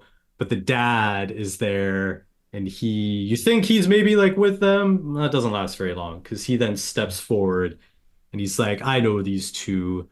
They're Luca and Alberto, and they're the winners. And he claims them as the winners. And everybody's like, what the fuck are you talking about, dude? And then it's revealed that their bike did go over the finish line. So they are actually the winners of the whole race, which is amazing. And therefore, sea monsters are good. Yeah, they won What if their bike didn't race. cross the line? So the bully kid, the dick kid, finally shows up. He gets his comeuppance. This is the moment Sam's been waiting for. His cronies turn on him. He's just like, but they're sea monsters. And then the kids in the town are just like, whatever, kid. Like, you're clearly 18 with a dirty stash. Like, move on with your life. 25. This is also where Luca's parents show up at the finish line, and they turn into sea monsters as well. They praise him, but scold him at the same time, but also clearly love him. The mom and Luca have also been doing this, like, look into my eyes, I love you thing throughout the movie. So this is where they declare the underdogs, which was the three of them, are the winners of the cup. Everybody's celebrating. A couple more old ladies from earlier in the movie that we had a little gag with reveal that they're sea monsters too. So they've just been there the whole time. Isn't one his grandma? That's the later. grandma No, one? these two are like okay, that's later. The They're like women. towns These are just people. other randos? No, They were they're the ice cream ladies. the ice cream ladies. Yeah. Yeah. Oh, I yeah, didn't okay. mention it earlier, but it was just Yeah. Luca calls them But his stupido. grandma's also been going to land. Yes. Yeah. Okay. Yeah, we find that out. Sorry. Yeah. All right. I thought they were the same. So we get to see Luca and Alberto finally with their shitty Vespa. They're just loving life. They're living it up on this shitty Vespa, and they're at Julia's house for dinner. Probably eating pasta. I didn't notice what they're eating, but most likely. And this is where the grandmother is, and she like slides in, and we basically find out that she comes there every Saturday, I think she says, or something like that. So this is the sorry, I wrote this in a weird way, but basically the mom and the grandmother are talking, and the mom is like, well, but like how do I know he's gonna be okay, sort of thing. And the grandmother's advice to the mom about whether or not he should stay in the human world is some people will never accept him, but some will, and he seems pretty good at finding the good ones. And that's the grandmother's wisdom that she's passing on. So Julia needs to pack to leave, though. She's got to get to school. Oh my God. One thing after The another. next day. But she's like, hey, I'll leave you some books, though. No problem for Luca, because he's not coming to school with her, but she's got to get going. So they're at the train station. They're saying bye to Julia, all of them. Julia's saying goodbye to her dad. He's a big old cutie as usual. Luca is really happy for her, but also sad at the same time. We find out that this is where we find out Alberto sold the Vespa that they just got. Like his dream for the last few days was to have this Vespa. And to get the money so that Luca can get a train ticket to go to school, which is very cute. And Luca's parents show up and they tell him Just laughing at Sam holding it together now. Trying to hold it together. She's barely. So Luca's parents also show up here and tell him that he can go to school, but he has to write them every day. But he can stay with Julia and her mom. I think this is where we get the Luca this time being like, look at me, look into my eyes, like I love you thing. He's really coming to his own throughout this whole movie. Luca is like, all right, Alberto, like we're good, buddy. Let's go. Let's get on the train. But Alberto's like, I'm not going with you, man. Like this is your adventure. This is your thing to do. He's gonna stay back with Julia's dad and help him out around the house with fishing, all that. Can't leave him alone. So we get a really big, good, heartfelt goodbye between Luca and Alberto. They've been the best of friends for the last week. This is like a huge separation for them now. They've been through a lot. So Luca gets on the train. We get the classic running along the train platform as they each wave goodbye to each other. Alberto's like jumping off the end of the train thing, transforms into a sea monster, and he's just like, yeah, Luca. Like, I really like that. I mean, this whole like last 5 minutes of the movie, like I'm like, where's the like gut punch or anything? Like it's a very, very like pleasant Pixar experience, but there hasn't been like a big emotional pull, at least for me. And then they save it all for like this last 5 minutes where like I would say the mother and son part didn't hit for me, but it's very sweet, you know, because that's the line that they say a bunch. But when Alberto's just like, you got me off the island, man, and you're like, you got me off the island. Yeah, I'm like, you got me off the island. And I'm like, geez, man. And then so it's that line. You're like, okay, surely it's over. And then they have one more that's just like, it's less like gut punchy and more like, oh, that's so sweet. And a testament of their friendship where like Alberto says something in Italian and he's just like, I still don't know what that means. And he's just like, I don't know either, but find out for me, man. And as like Luca's like, you know, on the train right away, it's very sweet. And then that's when the cheering happens. It's cool. You got me off the island. Fucking slick. I was doing okay, and then he says that, and I was like, no. It's very cute, very heartfelt, and so the movie basically ends here with Luca hanging, because it's still raining, or at least it started raining again at this point during the train station stuff. So Luca's hanging out of the train, sea monster, but like basically journeying into his new life at school and this new adventure that he's gonna go on. And then we get the big word fin at the end. Get it? Because they're fish and it's fin. So but there's an E on the end. I didn't, but it's still fun. No, it's fine.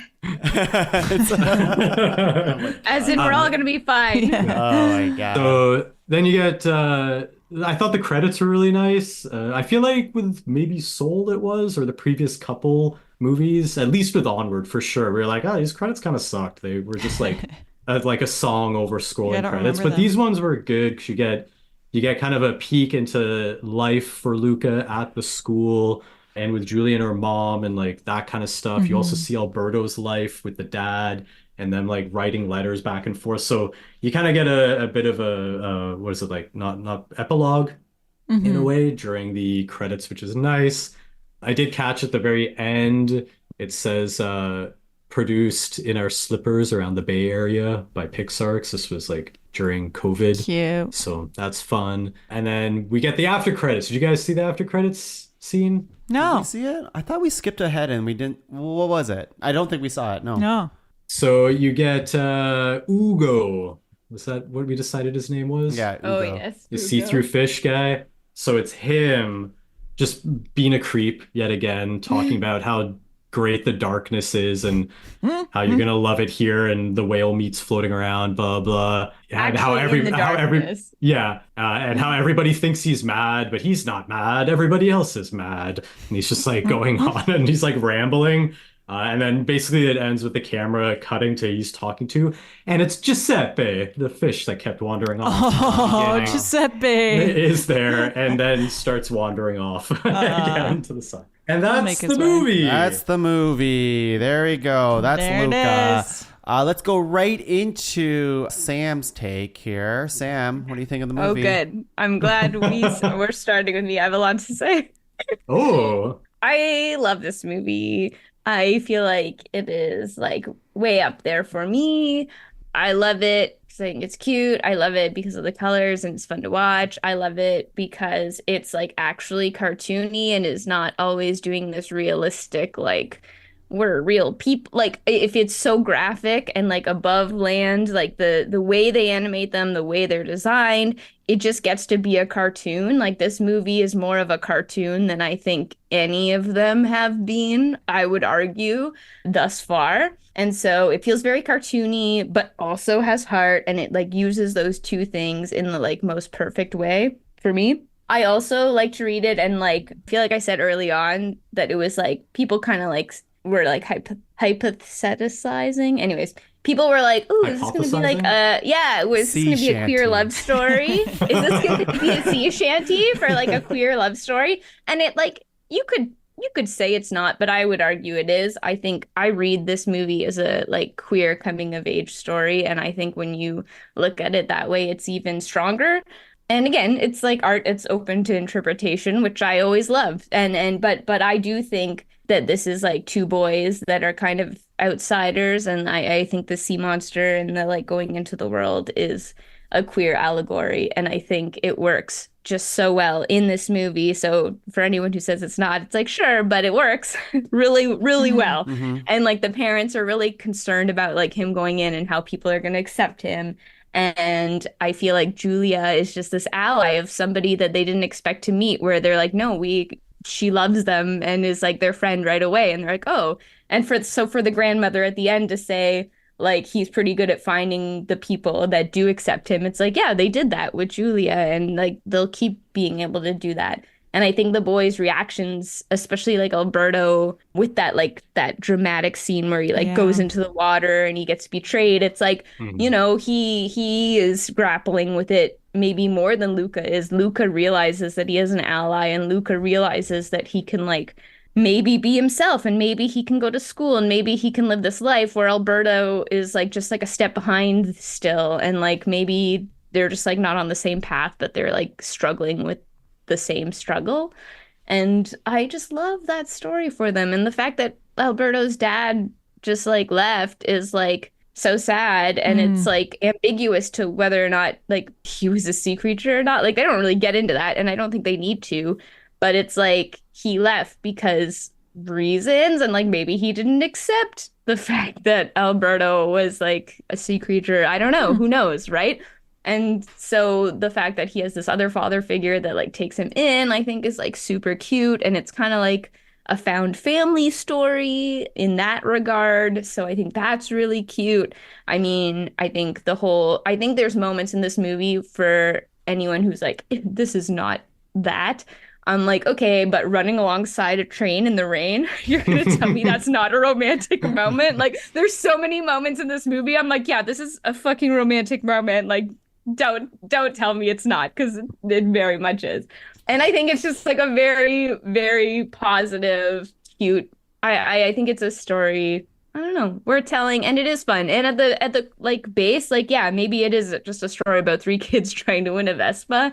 And either way, it's like fun and tight, and I'm into watching it the whole entire time. So I absolutely love this movie. I remembered liking it. I think this time around even more. I was like, oh, I love this movie. And visually too, like watching them transform, like all the other stuff I also love about it. But the characters are so cute, and I think the story is so strong, and it's up there for me. I cannot rave enough about this film. So that's that is my feelings. Wow, Yes. Sam, your feelings are valid, except for that those two kids fuck at the end. I don't believe that, but everything else, I didn't say they fuck. I said they're kids, and I said it's a queer allegory, and oh, like, no, they don't end up I together. meant the two bullies fuck. The bullies! You know what? The bullies, yeah. I mean, I think it's coming of age. They realize they were not very nice earlier, and the whole time is them grappling with who they are, and then they're like, you know what? Yeah, fuck this bully kid. And that's why I love the dad too at the end, where it's like, oh my god, how's everybody gonna react to them being sea creatures? And you're like kind of braced for them to not react well, but then the dad is like setting such a good example, and people must look up to him. But either way, he's just like, yeah, they won, and everyone's like, yeah. And it's like almost like if you're not afraid of your society coming down on you for accepting them, like it's like this barrier is lifted, and he's taking the courage. This is why the dad fucks so hard. Is like, he's like, no, this is cool. And everyone else is like, yeah, he says it's cool. So we also, like, nobody kind of bats an eye. And it's like, yeah. And it's just so nice. That's such a positive way for it to have gone down. And everyone, there's no like real drama there. Everyone's just like, yeah, they win. And I'm like, I love that. This is like so nice. So I love this movie so much. Laura, how about yourself? Yeah. I also liked it way more than I remembered. I think actually something that maybe put me off on the first watch is like the visuals of the sea monsters. Like I don't like fish.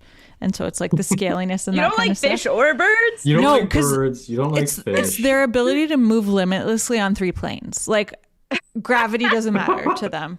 Okay. And also they don't have hands, but mainly the movement thing. So Sam, you made the argument that it's like a romantic love or a romantic queer love story. Sorry. Yeah. You said it allegory. was coming of age. Allegory. That was what you said. Yeah. Coming of age queer allegory. Which, I agree that it totally could be that. I think like we could get into deeper discussions about like, where does meaning come from? Is it the director's intent? Is it what the viewer perceives and that sort of thing? But I think the director said that like he made it kind of ambiguous on purpose from what I understand. Like, absolutely. You could call it a queer coming of age story, but it can really be like anyone who's ever identified as an outsider can kind of see themselves in it, which Julia does. Yeah, ally, exactly. I didn't feel like there was a romantic love story between Luca and Alberto, like maybe one day in their future for sure, but for me it was really like one of the things that I felt most strongly was a story of friendship between the two of them. And I thought that the movie did such a great job of capturing the feeling of like meeting a new person or making a new friend who just makes you feel like there's limitless potential to the world. And when you're around this person, like you're just so excited and enthusiastic about whatever's coming next and like waking up every day and spending time with them, especially when you're a kid and everything is sort of like heightened and you don't have, the day-to-day exhausting parts of adulthood to deal with, and like you're just waking up and going to play in like the Italian Riviera. And I really loved and appreciated that about the movie, as much as like friendship is present throughout so many Disney and Pixar films. This element of like meeting a new friend and you're sort of each other's only friends. Oh no, I'm flashing back to Fox and the Hound. Is just such a lovely approach to a story.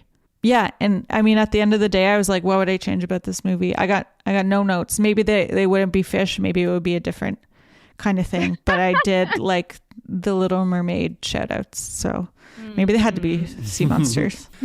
Very nice. Brad. Yeah, I really like this movie. I really liked it when I first saw it, and I really liked it this time. It's very much, it's like a breath of fresh air, I feel like.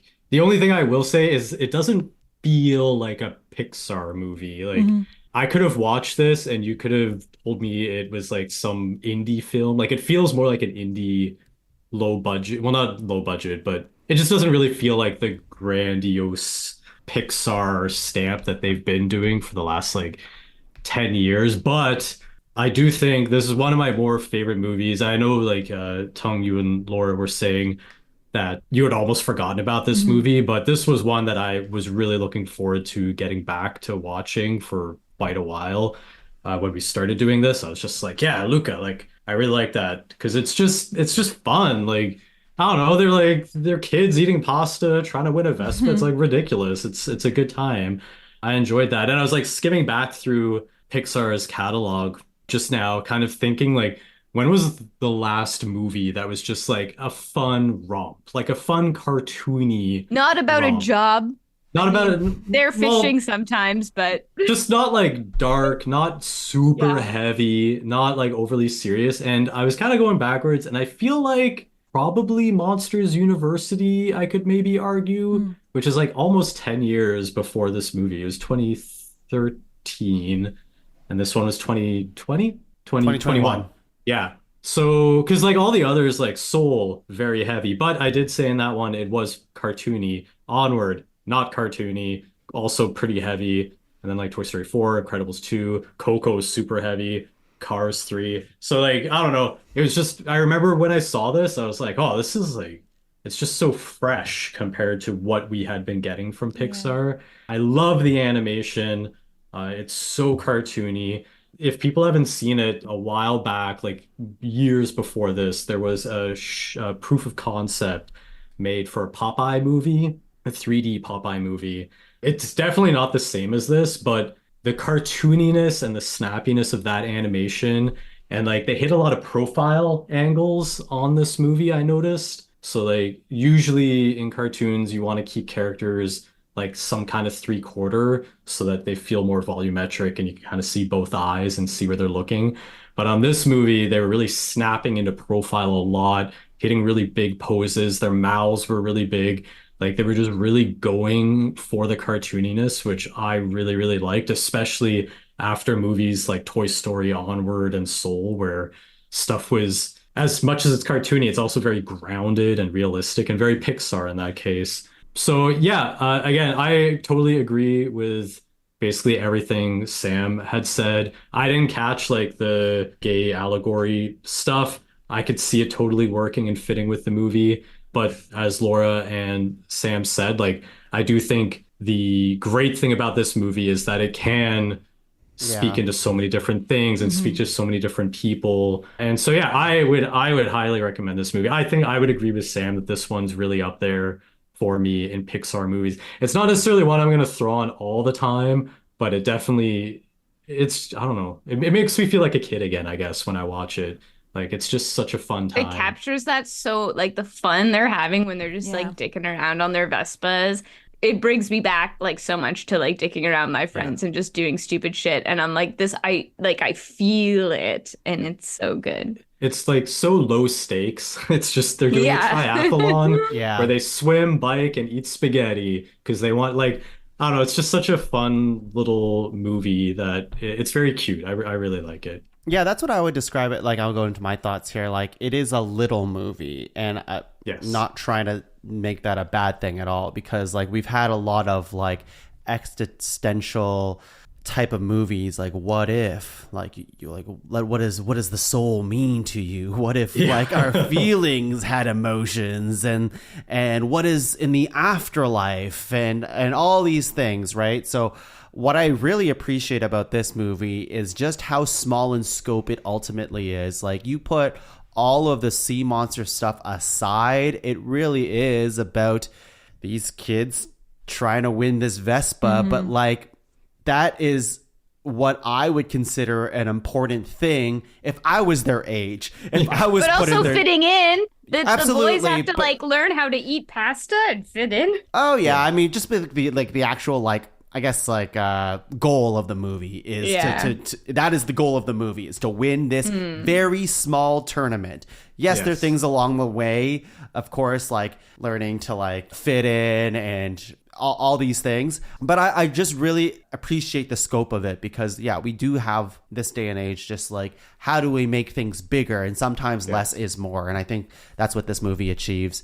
It's like it's almost like with Marvel, where every movie is a world-ending event now, and it's just like, oh my God, like exactly. So then you really like relish those movies where it's like it's a character story, and it's just like small and contained. Yeah, I don't think I have anything really bad to say about this movie. Like, it's very charming, very colorful, very vibrant. I love the kid stuff. I really feed on that type of like kid-like energy that's going on. I think there's like elements of the movie that I wish they explored more. Like, I would have liked to see more underwater. A lot of the underwater stuff I feel like is just kind of missing in this movie. You set it up and it's kind of just not there anymore. Which, I mean, like, I think ultimately it doesn't matter for like the story they're trying to tell. But like, I think when you set up a world like that, I kind of want to see more of that world, if that makes sense. Because like, what else is going on underwater? I don't know. you really don't know. There's sea monsters. There's sea monsters, and that's it. I would also say with like Laura's perspective on how, and probably Brad at this point too, like I've heard about this like allegory of LGBTQ and other and like that type of stuff. But for me, like when I view it, like I kind of forgot about that. And in this viewing, I just like saw it as like just like a just wonderful kid friendship that was like happening in the movie. But like, yeah, going back to like, yeah, this can go either way. If my best friend was leaving, I think I actually have a memory of this in like grade 6 when I just knew I wasn't going to see some people anymore, and people were loading up on the school bus for the last time, and that bus was leaving. I'm pretty sure I did the run too, and I'm pretty sure I wasn't thinking of romance back then. So there's just like a wonderful feeling of like, you just don't know what that is. It's like you just know that you're gonna miss them and you need to say bye, which I think is beautiful. Yeah. It's almost you got like me off the island. it's almost like in Good Will Hunting, when he's like, he knows that his best friend is smarter and way more destined for like greatness than he is, and he like forces him to leave him behind and like Is this go Ben on Affleck live. and Matt Damon? Yeah. Because like now I hear them Bromance, talk, I'm like, right? you guys are definitely gay. Okay. Yeah, sure, whatever. Yeah. They're not gay at all. I'm curious though, like I would go back to like my feelings of the first time watching it, and this time around I liked it more, but I'm not sure how much I liked it more than the first time. I think, Laura, you liked it even more, like a lot more. For sure, I liked it and more. This one I definitely liked it more, but I'm not sure. Like, there's something about this movie, and I'm not sure exactly what it is, because I like so much of it. Its charming nature, the cartooniness of it all, but there's something about it that I can't really explain, that I don't know how much it's going to stick with me personally. And that's a weird thing for me, because I usually can explain that kind of thing. But I wonder if it's because it's such a small, self-contained little thing that it doesn't, I don't know, maybe I am just a sucker for something that is just like a grander type of like experience or whatever it is. But like ultimately, I have nothing bad to say about this movie. It is just a very pleasant ride, and I think I can just leave it there. Yeah. Yeah, I don't know. Yeah, I would agree. When I think of like really good Pixar movies, like I said, this one, there's just something about that doesn't feel like Pixar. Maybe that's what it is, different. because to me it feels like maybe like a DreamWorks type of I think movie. It feels more like a Sony movie. Maybe. Like, and that's not a bad thing against, like, I like a lot of Sony's movies, but it feels kind of Cloudy with a Chance of Meatballs-ish, with like how, not weird in that way, but it's like they're trying to win a Vespa, they're eating pasta. It's just like, I don't know. Again, It's crazy that you guys say this, because to me this is like it like fills in all my Pixar boxes. Like I'm like, wow, this is insane to hear, because like it made me bawl, it made me feel things. The animation is insane, the visuals are insane, like there's like some deep things. Like, yeah, it's a smaller scale story, but like, I mean, maybe it's just because I'm reading way more or too much into it, whatever. But like, I'm like, yo, this feels like quintessential Pixar to me. I feel like they like missed this for me in Soul. Like Soul didn't make me cry. Soul, I was like, yeah, you're doing what you think Pixar should do. But this movie did what I think Pixar should do. Sure. So I'm like, yeah, this is more Pixar than Soul to me. I was gonna say, I feel like if this movie had come out around when like Ratatouille, Wall-E, Up, like when those movies came out, it would feel more in that vein. But I feel like Pixar started going down this like super existential heavy path for like a decade. And then they suddenly come out with this movie, which I do agree, it does feel like old Pixar, but it's almost like they've conditioned us to be like, this is now what a Pixar movie is, because it's more like quote unquote adult and like like heavy thinking.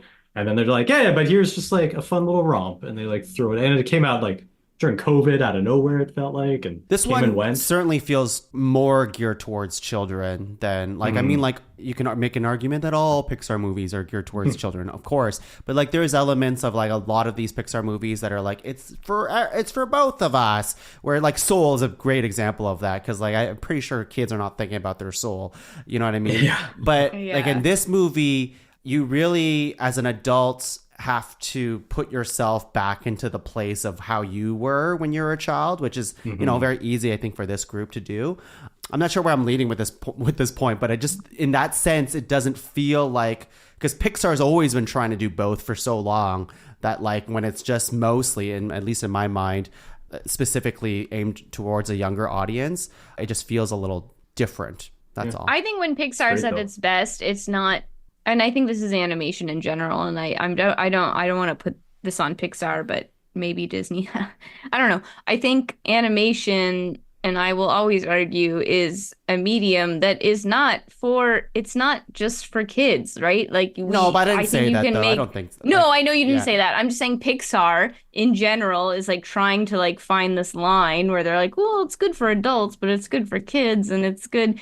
And it's like, I don't know, you can walk that line, but sometimes it's harder. Like we saw with Soul. Like Soul definitely feels more like it was for adults than children, but then also kind of tried to make itself for children. And I don't know if that's maybe where it fell apart, where it was like, maybe you should have just stuck to being for adults if you were going to go this route. Whereas this movie, it could be for whoever. And I think when it shines the most is like it's for whoever. Wall-E could be for whoever. Like Toy Story is like whoever. I think a lot of the time Pixar nails it because they're like, yep, adults are going to like this and kids are going to like it. For me, that's where Soul misses, is like, I don't think both are going to like it the same amount. Sure. I know this isn't a Soul podcast. But We already had that podcast. I know. But I'm like, this movie I think could hit for both. I think this movie could hit for both. Because adults are going to feel nostalgic for the childlike wonder that they were able to capture, is where I was going with that. I just wish Pixar made more movies like this. Yeah. And That's probably where I would go to. Like, even though I don't think this is my favorite Pixar movie, I think there's so much I like about it that I would also agree that, like, at least we can agree that it feels different enough from what has come in the last few years that I would also grab another one of these types of movies, because it just feels there's a special place for Luca in the Pixar like catalog that like it just feels a little bit more, I don't know, just special. That's all it is. Anytime a movie hits different, I feel like that fits in the Pixar catalog, because I feel like what they were their whole thing at the beginning was every movie was like, whoa, this is so different, this is so different. And so this movie is so different that I feel like that makes it quintessentially Pixar just for being different. Okay, well, we should move on because we have so much to talk I know. about. This podcast is already so long. Great movie. Somehow. I know. But yes, it sounds like we all liked it, which is all we had to say, I guess. All right, I'll go quickly on source material. The director, last name Casarosa. It's based on a very personal story for this director, which I think we've seen a few times with like last few directors. It's like Onward. Exactly. It's like this very deeply personal to my life, and I'm going to put it onto the screen, which is why I think a lot of these elements work. For this director, it was inspired by his childhood in Genoa, Italy. Genoa. Okay, sure. Julia. With the title character based on himself and Alberto on his best friend, Alberto Suris, who also voices a fisherman in the Italian dub version.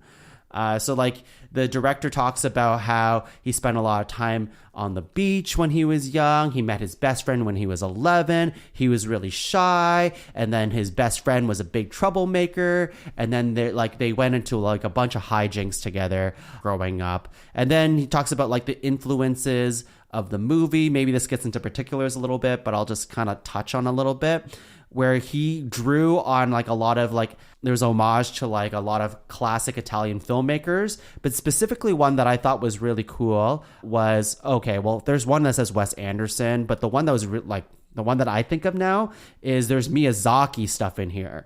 So there's like a lot of anime influence, and I can kind of see it because there's like the way this Porto Rosso, a play on Porco Rosso, which is a Miyazaki film, is like very vibrant and colorful. And like they're in Porco Rosso, like the story is also smaller until this pig fights a bunch of things in the ocean. But up until that point, there's like a smaller scale to it. And there's just like a lot of, again, colors and water, and it just looks really nice. But let's go into Pixar particulars with Laura. Well, you took most of them, Tung, but that's fine. So I wanted to shout out a fact that I dropped earlier, which is that this movie takes place in 1969. And the reason I know that is because in one of the end credit illustrations, there's a moon landing scene. They're watching the moon landing on TV. And that was in 1969. So Laura did that. Laura knew that on her own. It wasn't even spelled out for us. Oh, no, I read it on the internet. Oh, okay. I did know that the moon landing was in 1969. Nerd. I did not. Guys, it was a big year. Luca's last name is Pagura, and that means hermit crab in Italian. Aww. And Alberto's last name is Scorfano, and that means scorpion fish. Also, listeners, I don't speak Italian, but I like to pronounce words with an exaggerated Italian accent, so please don't hold that against me. Alberto, was named after Casarosa's real-life best friend. The director, Casarosa, also directed the short La Luna, which is a really nice film. This was, I don't know, this seemed interesting at the time. Maybe not, right? I don't know. Jack Dylan Fraser, who voiced Alberto, recorded dialogue in his mother's closet for the film. Because that's, another shout out to the director, Enrico Casarosa. The fisherman yelling, "What's wrong with you, stupido?" is the director.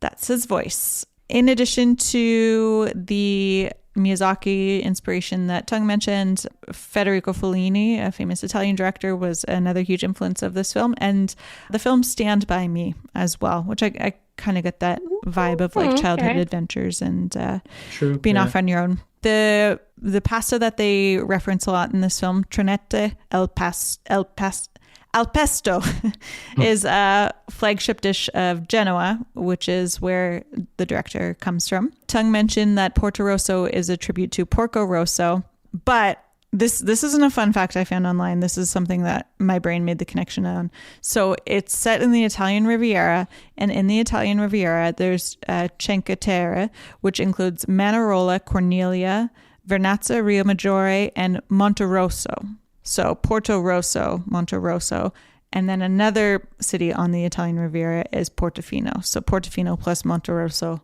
Porto Rosso, but also Porco Rosso.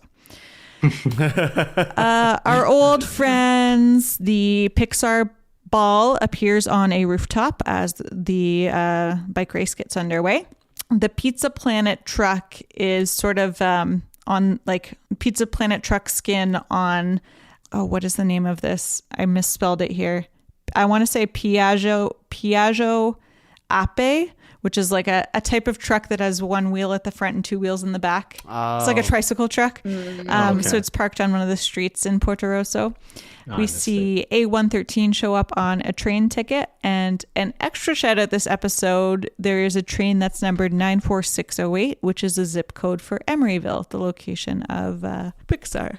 Ugo is voiced by John Ratzenberger, Sacha Baron Cohen. Oh shit! John Ratzenberger does not appear vocally or otherwise in this film. He wasn't in the last one either. That's why it didn't feel like a Pixar movie. Yeah. He wasn't in the last one either. So Wow. the streak was broken after Onward. Brutal. I'm sorry, everyone.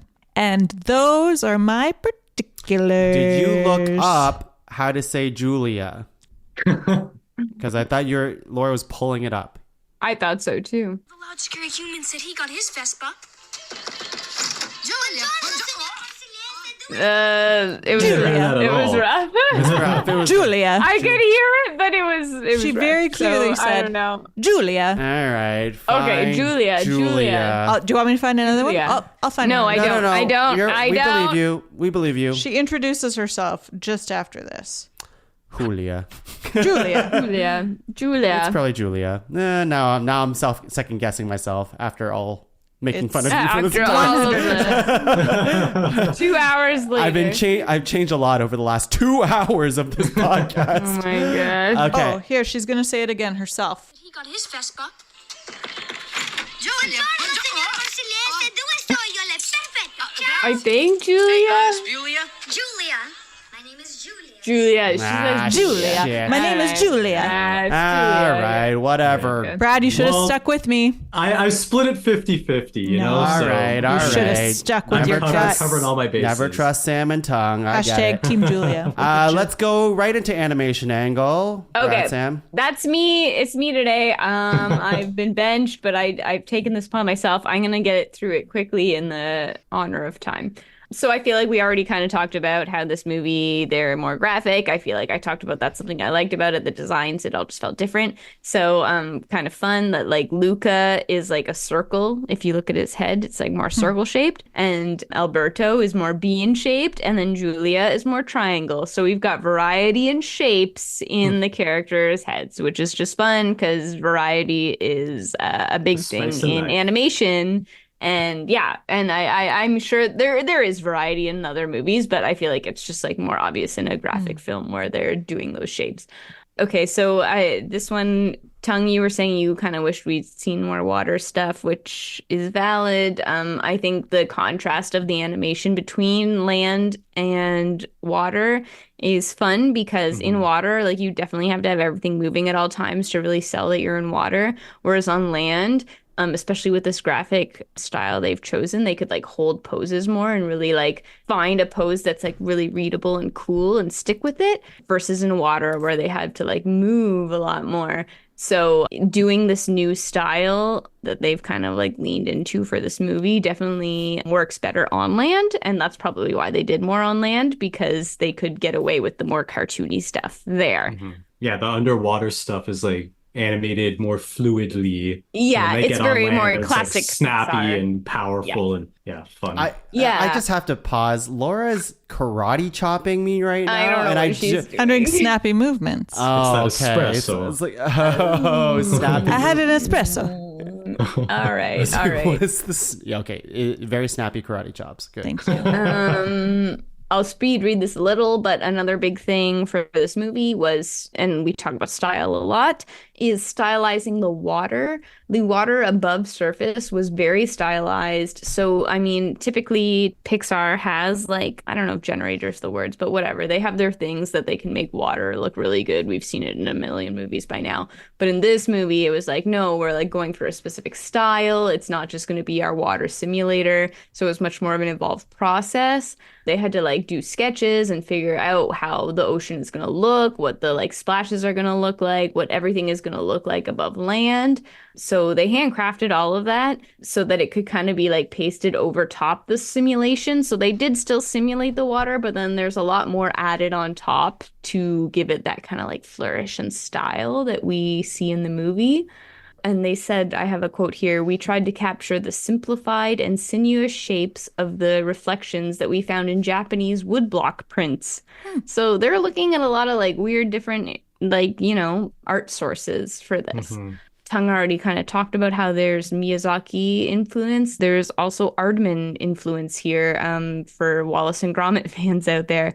The mouth shapes I kind of brought up earlier. The like characterization in their faces, that's very Aardman. The Miyazaki, I would say, is more in the color and the backgrounds and the settings. So I think this combination of those two things is what makes it feel like really vastly different. Were they animating on the twos in this one, Sam? um Probably still ones in 3D, but okay. maybe no, yeah, I don't think ones is like, for the most part, Pixar, it's very fluid and like fleshed out. I think it's like Spider-Verse and more stylized movies that you will feel the twos and other things. So we haven't got there yet in Pixar. I think they maybe yet. had some twos above land though. Like I it's mean, very maybe snappy. sorry, maybe twos to make it like a little smoother, but we definitely are not hitting threes and fours in this movie. No. It's absurd. Yeah. So the transformation, I didn't write down enough of this, and I know I read an article and I was like, and then I left it, and then I tried to find it later and I couldn't. So you can look this up if you want to listen at home. I know we're already going really long here. So what I did read in the quotes where it's like, we want you to make the best sea monster you can and make the best human you can. And that's like when it comes to building the puppets, because like when we watch these 3D films now that we're not hand drawing every frame, they are like puppets, like puppet animation. I don't know how much listeners at home realize like the process or whatever. So it's interesting because they made a really, really good, obviously, puppet for on land Luca. And they made a really, really, really good underwater Luca. But then they have to transform in some scenes, right? But their whole thing the whole time was like, we're gonna do them as two separate ones. We're not gonna try and like make this one puppet, and we're gonna figure it out, but make the best puppets you can for each, which is admirable, because if you were to half-ass them, it would have been a disaster. So anyways, they had to think about how the transformation was. Is this like a suit? Like if you think about Marvel movies, suits kind of like form over people and stuff. In this movie, they thought a lot about it. And I think what they ended up coming up with was that the transformation is coming within. It is like a emotional, like internal change that's happening. So the gill things and the spikes kind of like pop out of their skin a little bit. And I think they made the puppets so that you could have both puppets there, but there was like an invisibility. So you could like make one invisible and slowly change. It's all very crazy. And then a lot of hand painted stuff too. So there's a lot of like close-up. So it's a close-up of an arm transforming into sea monster. And you see the scales kind of like in 2D first on the arm, and then they pop out into 3D. So there's a lot of people like painting, like hand-drawn kind of colors onto this before it pops into the build, which had scales. And again, listeners, this is so hard to explain. So like I will give a link to the Pod Cavern and hope and they can post it with this podcast, because there are animators that have gone onto YouTube and showed you how they did this, and you can watch them. I'm not like a Maya person. I don't work in 3D, so to explain it, I'm just going to butcher it.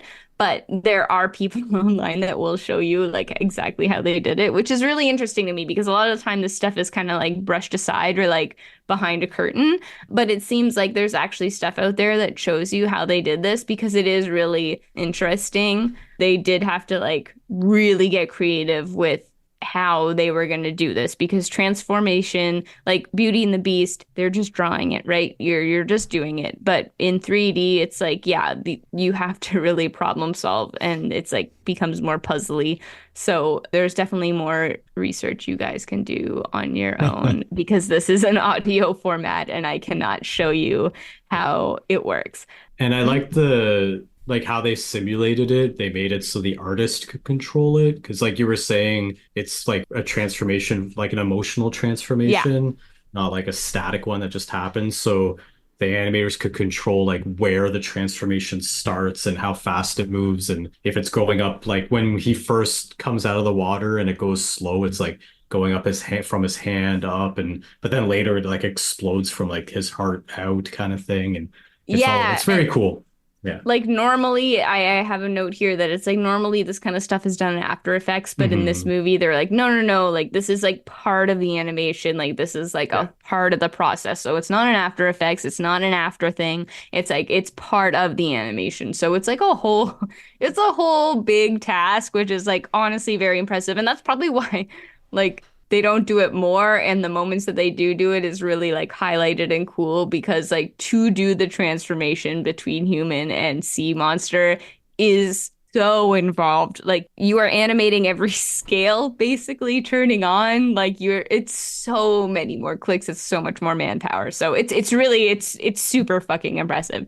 So look that up if you're at all interested in anything I just said, because it is worth looking at. That's the animation angle. The only thing I wanted to add, because I did watch a couple of the featurettes on Disney, and the sequence where they're swimming to the town, they specifically talked a lot about that in one of the featurettes. And I thought it was fun that they were saying visually when Alberto is jumping out of the water, the Dutch tilt, so like the camera's tilted to the side, he's jumping downhill, but then it cuts to it cuts to Luca, and the camera's tilted the opposite way, and he's jumping uphill, and he like falls into the water, like he stumbles because he's going uphill. But then as that sequence progresses and Luca gets more and more comfortable in his skin, you see the Dutch tilt like actually rotate, and now he's traveling downhill. And then you get the shot from his POV where the whole town is flipped upside down. So it's like his whole world is turning upside down as he's like going into this. And I don't know, there's a lot of like cool stuff like that I thought about this movie. And yeah, I think that's also why I like this movie so much, because I was watching it, I was like, I actually have like actual animation things I can talk about. Like Sam was talking about like how like the silhouettes of the characters and the actual style. I feel like all these Pixar movies are just like, here's the tech they developed for this one. But this one, like, I feel like actually has animation stuff that was like very cool to me and Sam, which it's been a while since we've seen one of those. Brad, hang on a second. You can't go around throwing around terms like Dutch tilt and not explaining them. Oh, God. The podcast is so long. Okay, continue. The camera's tilted. I did say that. It's like the... What makes it Dutch? Camera's tilted. Yeah, so it's a Dutch tilt. Yeah. So Dutch people are naturally tilted? What's the story behind that? I think it was a Citizen Kane thing. I don't know. He's not Probably Dutch. Citizen Kane. It's probably Citizen Kane. Yeah, everything's from Citizen Kane. Citizen Kane did depth of field. They didn't do Dutch tilts. They did literally everything, Laura. It's all in one It's movie. Citizen Kane. It's the... Anyways. Yeah, All right, sorry. Rosebud. I wanted to jump in about that because I thought No. That's completely fair. Story thing. No. It's worth it. It's worth it. I'm now realizing, without even knowing it, going into this episode, that this has somehow become an event movie discussion, which is like, I'm like, what happened? Like, when we started this, I was like, yeah, it's gonna be Luca. We're gonna be talking for like an hour and a half max. Never. I guess not, because I was gonna be like, oh well, I'll mention it because why not at this point. But I really liked the rain and how it looked when they're going down the hill, and like that whole weather effect. It reminded me of like Toy Story 4 in a way, like just the way like the clouds are and how like the cement looks. The friends had to leave each other at the end. But anyways, I know. Let's move on. 5-star, 1-star, 5-star, 1-star. Woo, we're getting there, folks. 5-star, 5-star. Here we go. Mama Phillips says, I love Luca. This is all in caps. I love Luca. It is my comfort movie, and I cannot believe that Luca is a year old tomorrow. It's so sad. Many sad faces emojis. I like thinking that Luca was made less than a year ago, and now it isn't.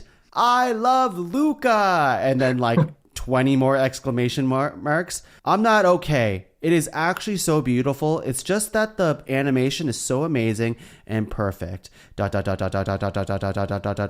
People who hate on Luca are soulless. Luca is so enticing, and Alberto is just the sweetest guy, and I love them so much. Hashtag Luberto forever. Now I'm going to do a character review, which I skip all of it. And then, and then it goes down to, thank you for reading this, and be sure to wish Luca a happy birthday. Be sure to watch Ciao Alberto if you haven't yet. Also go on Pinterest and find Luberto posts.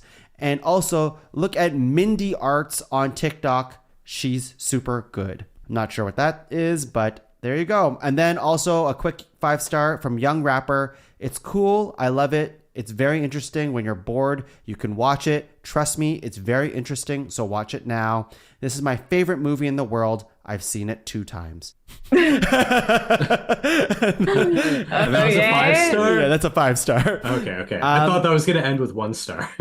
The one star, no. And the one stars, unfortunately, there's lots of homophobia, lots of satanic stuff, lots of people complaining about unanswered questions and cliffhangers. And I'm like, what? Cliffhanger what? Like, what cliffhanger? Yeah, they fall into the ocean when they go off the cliff. Like, oh, God. The old lady drops it in the ocean at the end. I think it's just like the cliffhanger that he goes to school, but you see that in the credits in the epilogue of what happens after. Anyways, silly.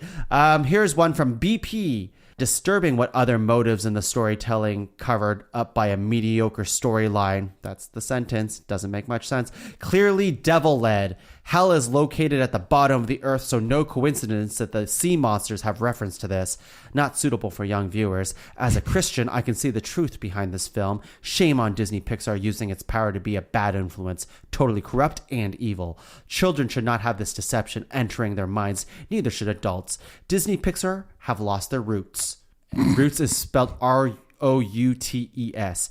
By no means were they perfect with influencing people before, but it still had purity and innocence. Now this has lost. Don't get The me started devil, on purity. The devil is using these corporations to corrupt the next generation. And then I'll have two quick ones here, all one star. Wow. What to say? A lot, actually. Do not show this to your kids unless you are comfortable explaining about same-sex dating. They are portrayed as children.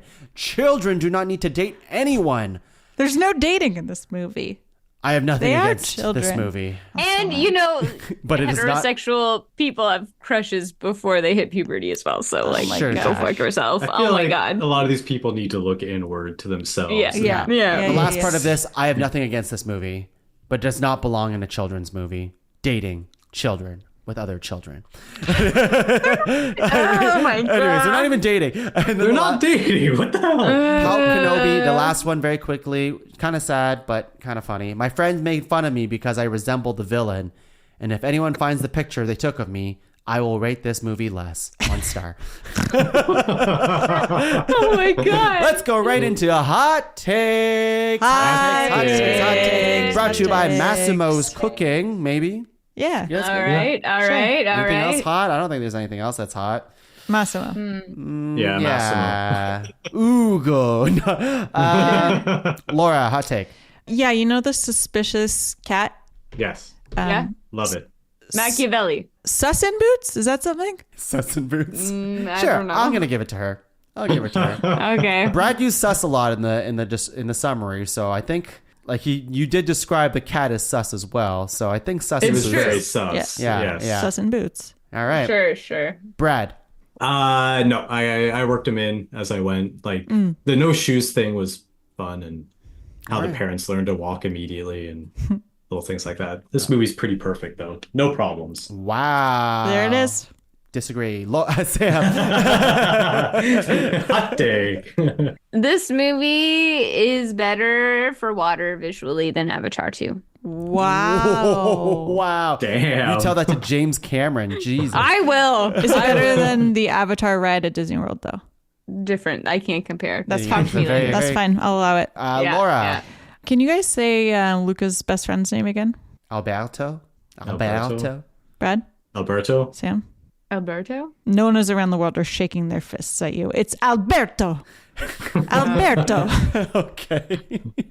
I had a few that I actually didn't read off. I should have said some here. Here's a hot take. These kids suck at swimming. If they can't beat Luca, who's literally walking underwater very slowly to get around the point, and like Luca still ends up winning the entire race, come on. What are we doing here? These kids suck at swimming. That's my hot take. Sam. How are your swimming skills, Sam? Tongue? I probably can beat someone who's walking underwater. Challenge accepted. Julia grows up to be Julia Louis-Dreyfus. Nice. Sure. Yeah. I don't know She does. how, but No. sure. That's a You fact. can't argue that fact. I mean, I'm pretty sure I can, but I won't. Laura. Luca is a better homage to classic Disney than Wish. Oh, explain. Well, because there's like Little Mermaid shoutouts, but they aren't Peter Pan showing up in the movie. You know what I mean? I love it. I accept this. Okay. You know, I don't actually think the parents' plan throughout the entire movie actually makes a lot of sense. You know, it's a great way to expose your child as a sea monster, but a terrible way to expose your child as a sea monster in a town that wants to kill sea monsters. You know what I mean? What was their plan there? Oh, yeah, my son's a sea monster. I found him. Uh-oh, everyone else is after him. That's what would have happened. It's true. Yeah. True. Didn't consider that. Sam. Where's our Pixar Mario Kart? This whole landscape is ripe for a Mario Kart track. I see. The going through the streets, picking your Pixar characters as racers. I feel like there is something here that needs to be pretty sure that delved exists into. As a mobile And it's probably bad. And it's probably bad. So make a better one, and I'll be here waiting. Laura. Ercole Visconti, the bad guy, is young Italian Chef Skinner from Ratatouille. Oh, interesting. I got Chef Skinner vibes. Yeah, okay, I see it. Okay, I Maybe see a it. nephew of some sort. Yeah. How do Luca and Alberto cry without turning into a sea monster? Ooh, interesting. Do they cry? Yeah, they well up multiple times. I think what they do is they have to like They suck it back in. yeah, they suck it back in, or they Do sea monsters cry water? I'm pretty sure they're welling up. or and they stuff. bend at their waist so that they're parallel to the ground, and then they just And let then the their drops go down? Yeah, they go straight to the water. Yeah, that must be it. Don't give the up your sea water. monster, like the way it doesn't really. It's fine. They don't have to explain it because then it becomes less of a cartoon. But you know how they like dry each other very quickly? It's like they're completely wet. They and just it's shake off like put this dogs. towel on you. I'm good. Cartoon logic. Cartoon logic. Yeah. You gotta let it fly. Yeah. Sam, any more? Yeah, a few more actually. Do you want me to just rattle them off? Wow.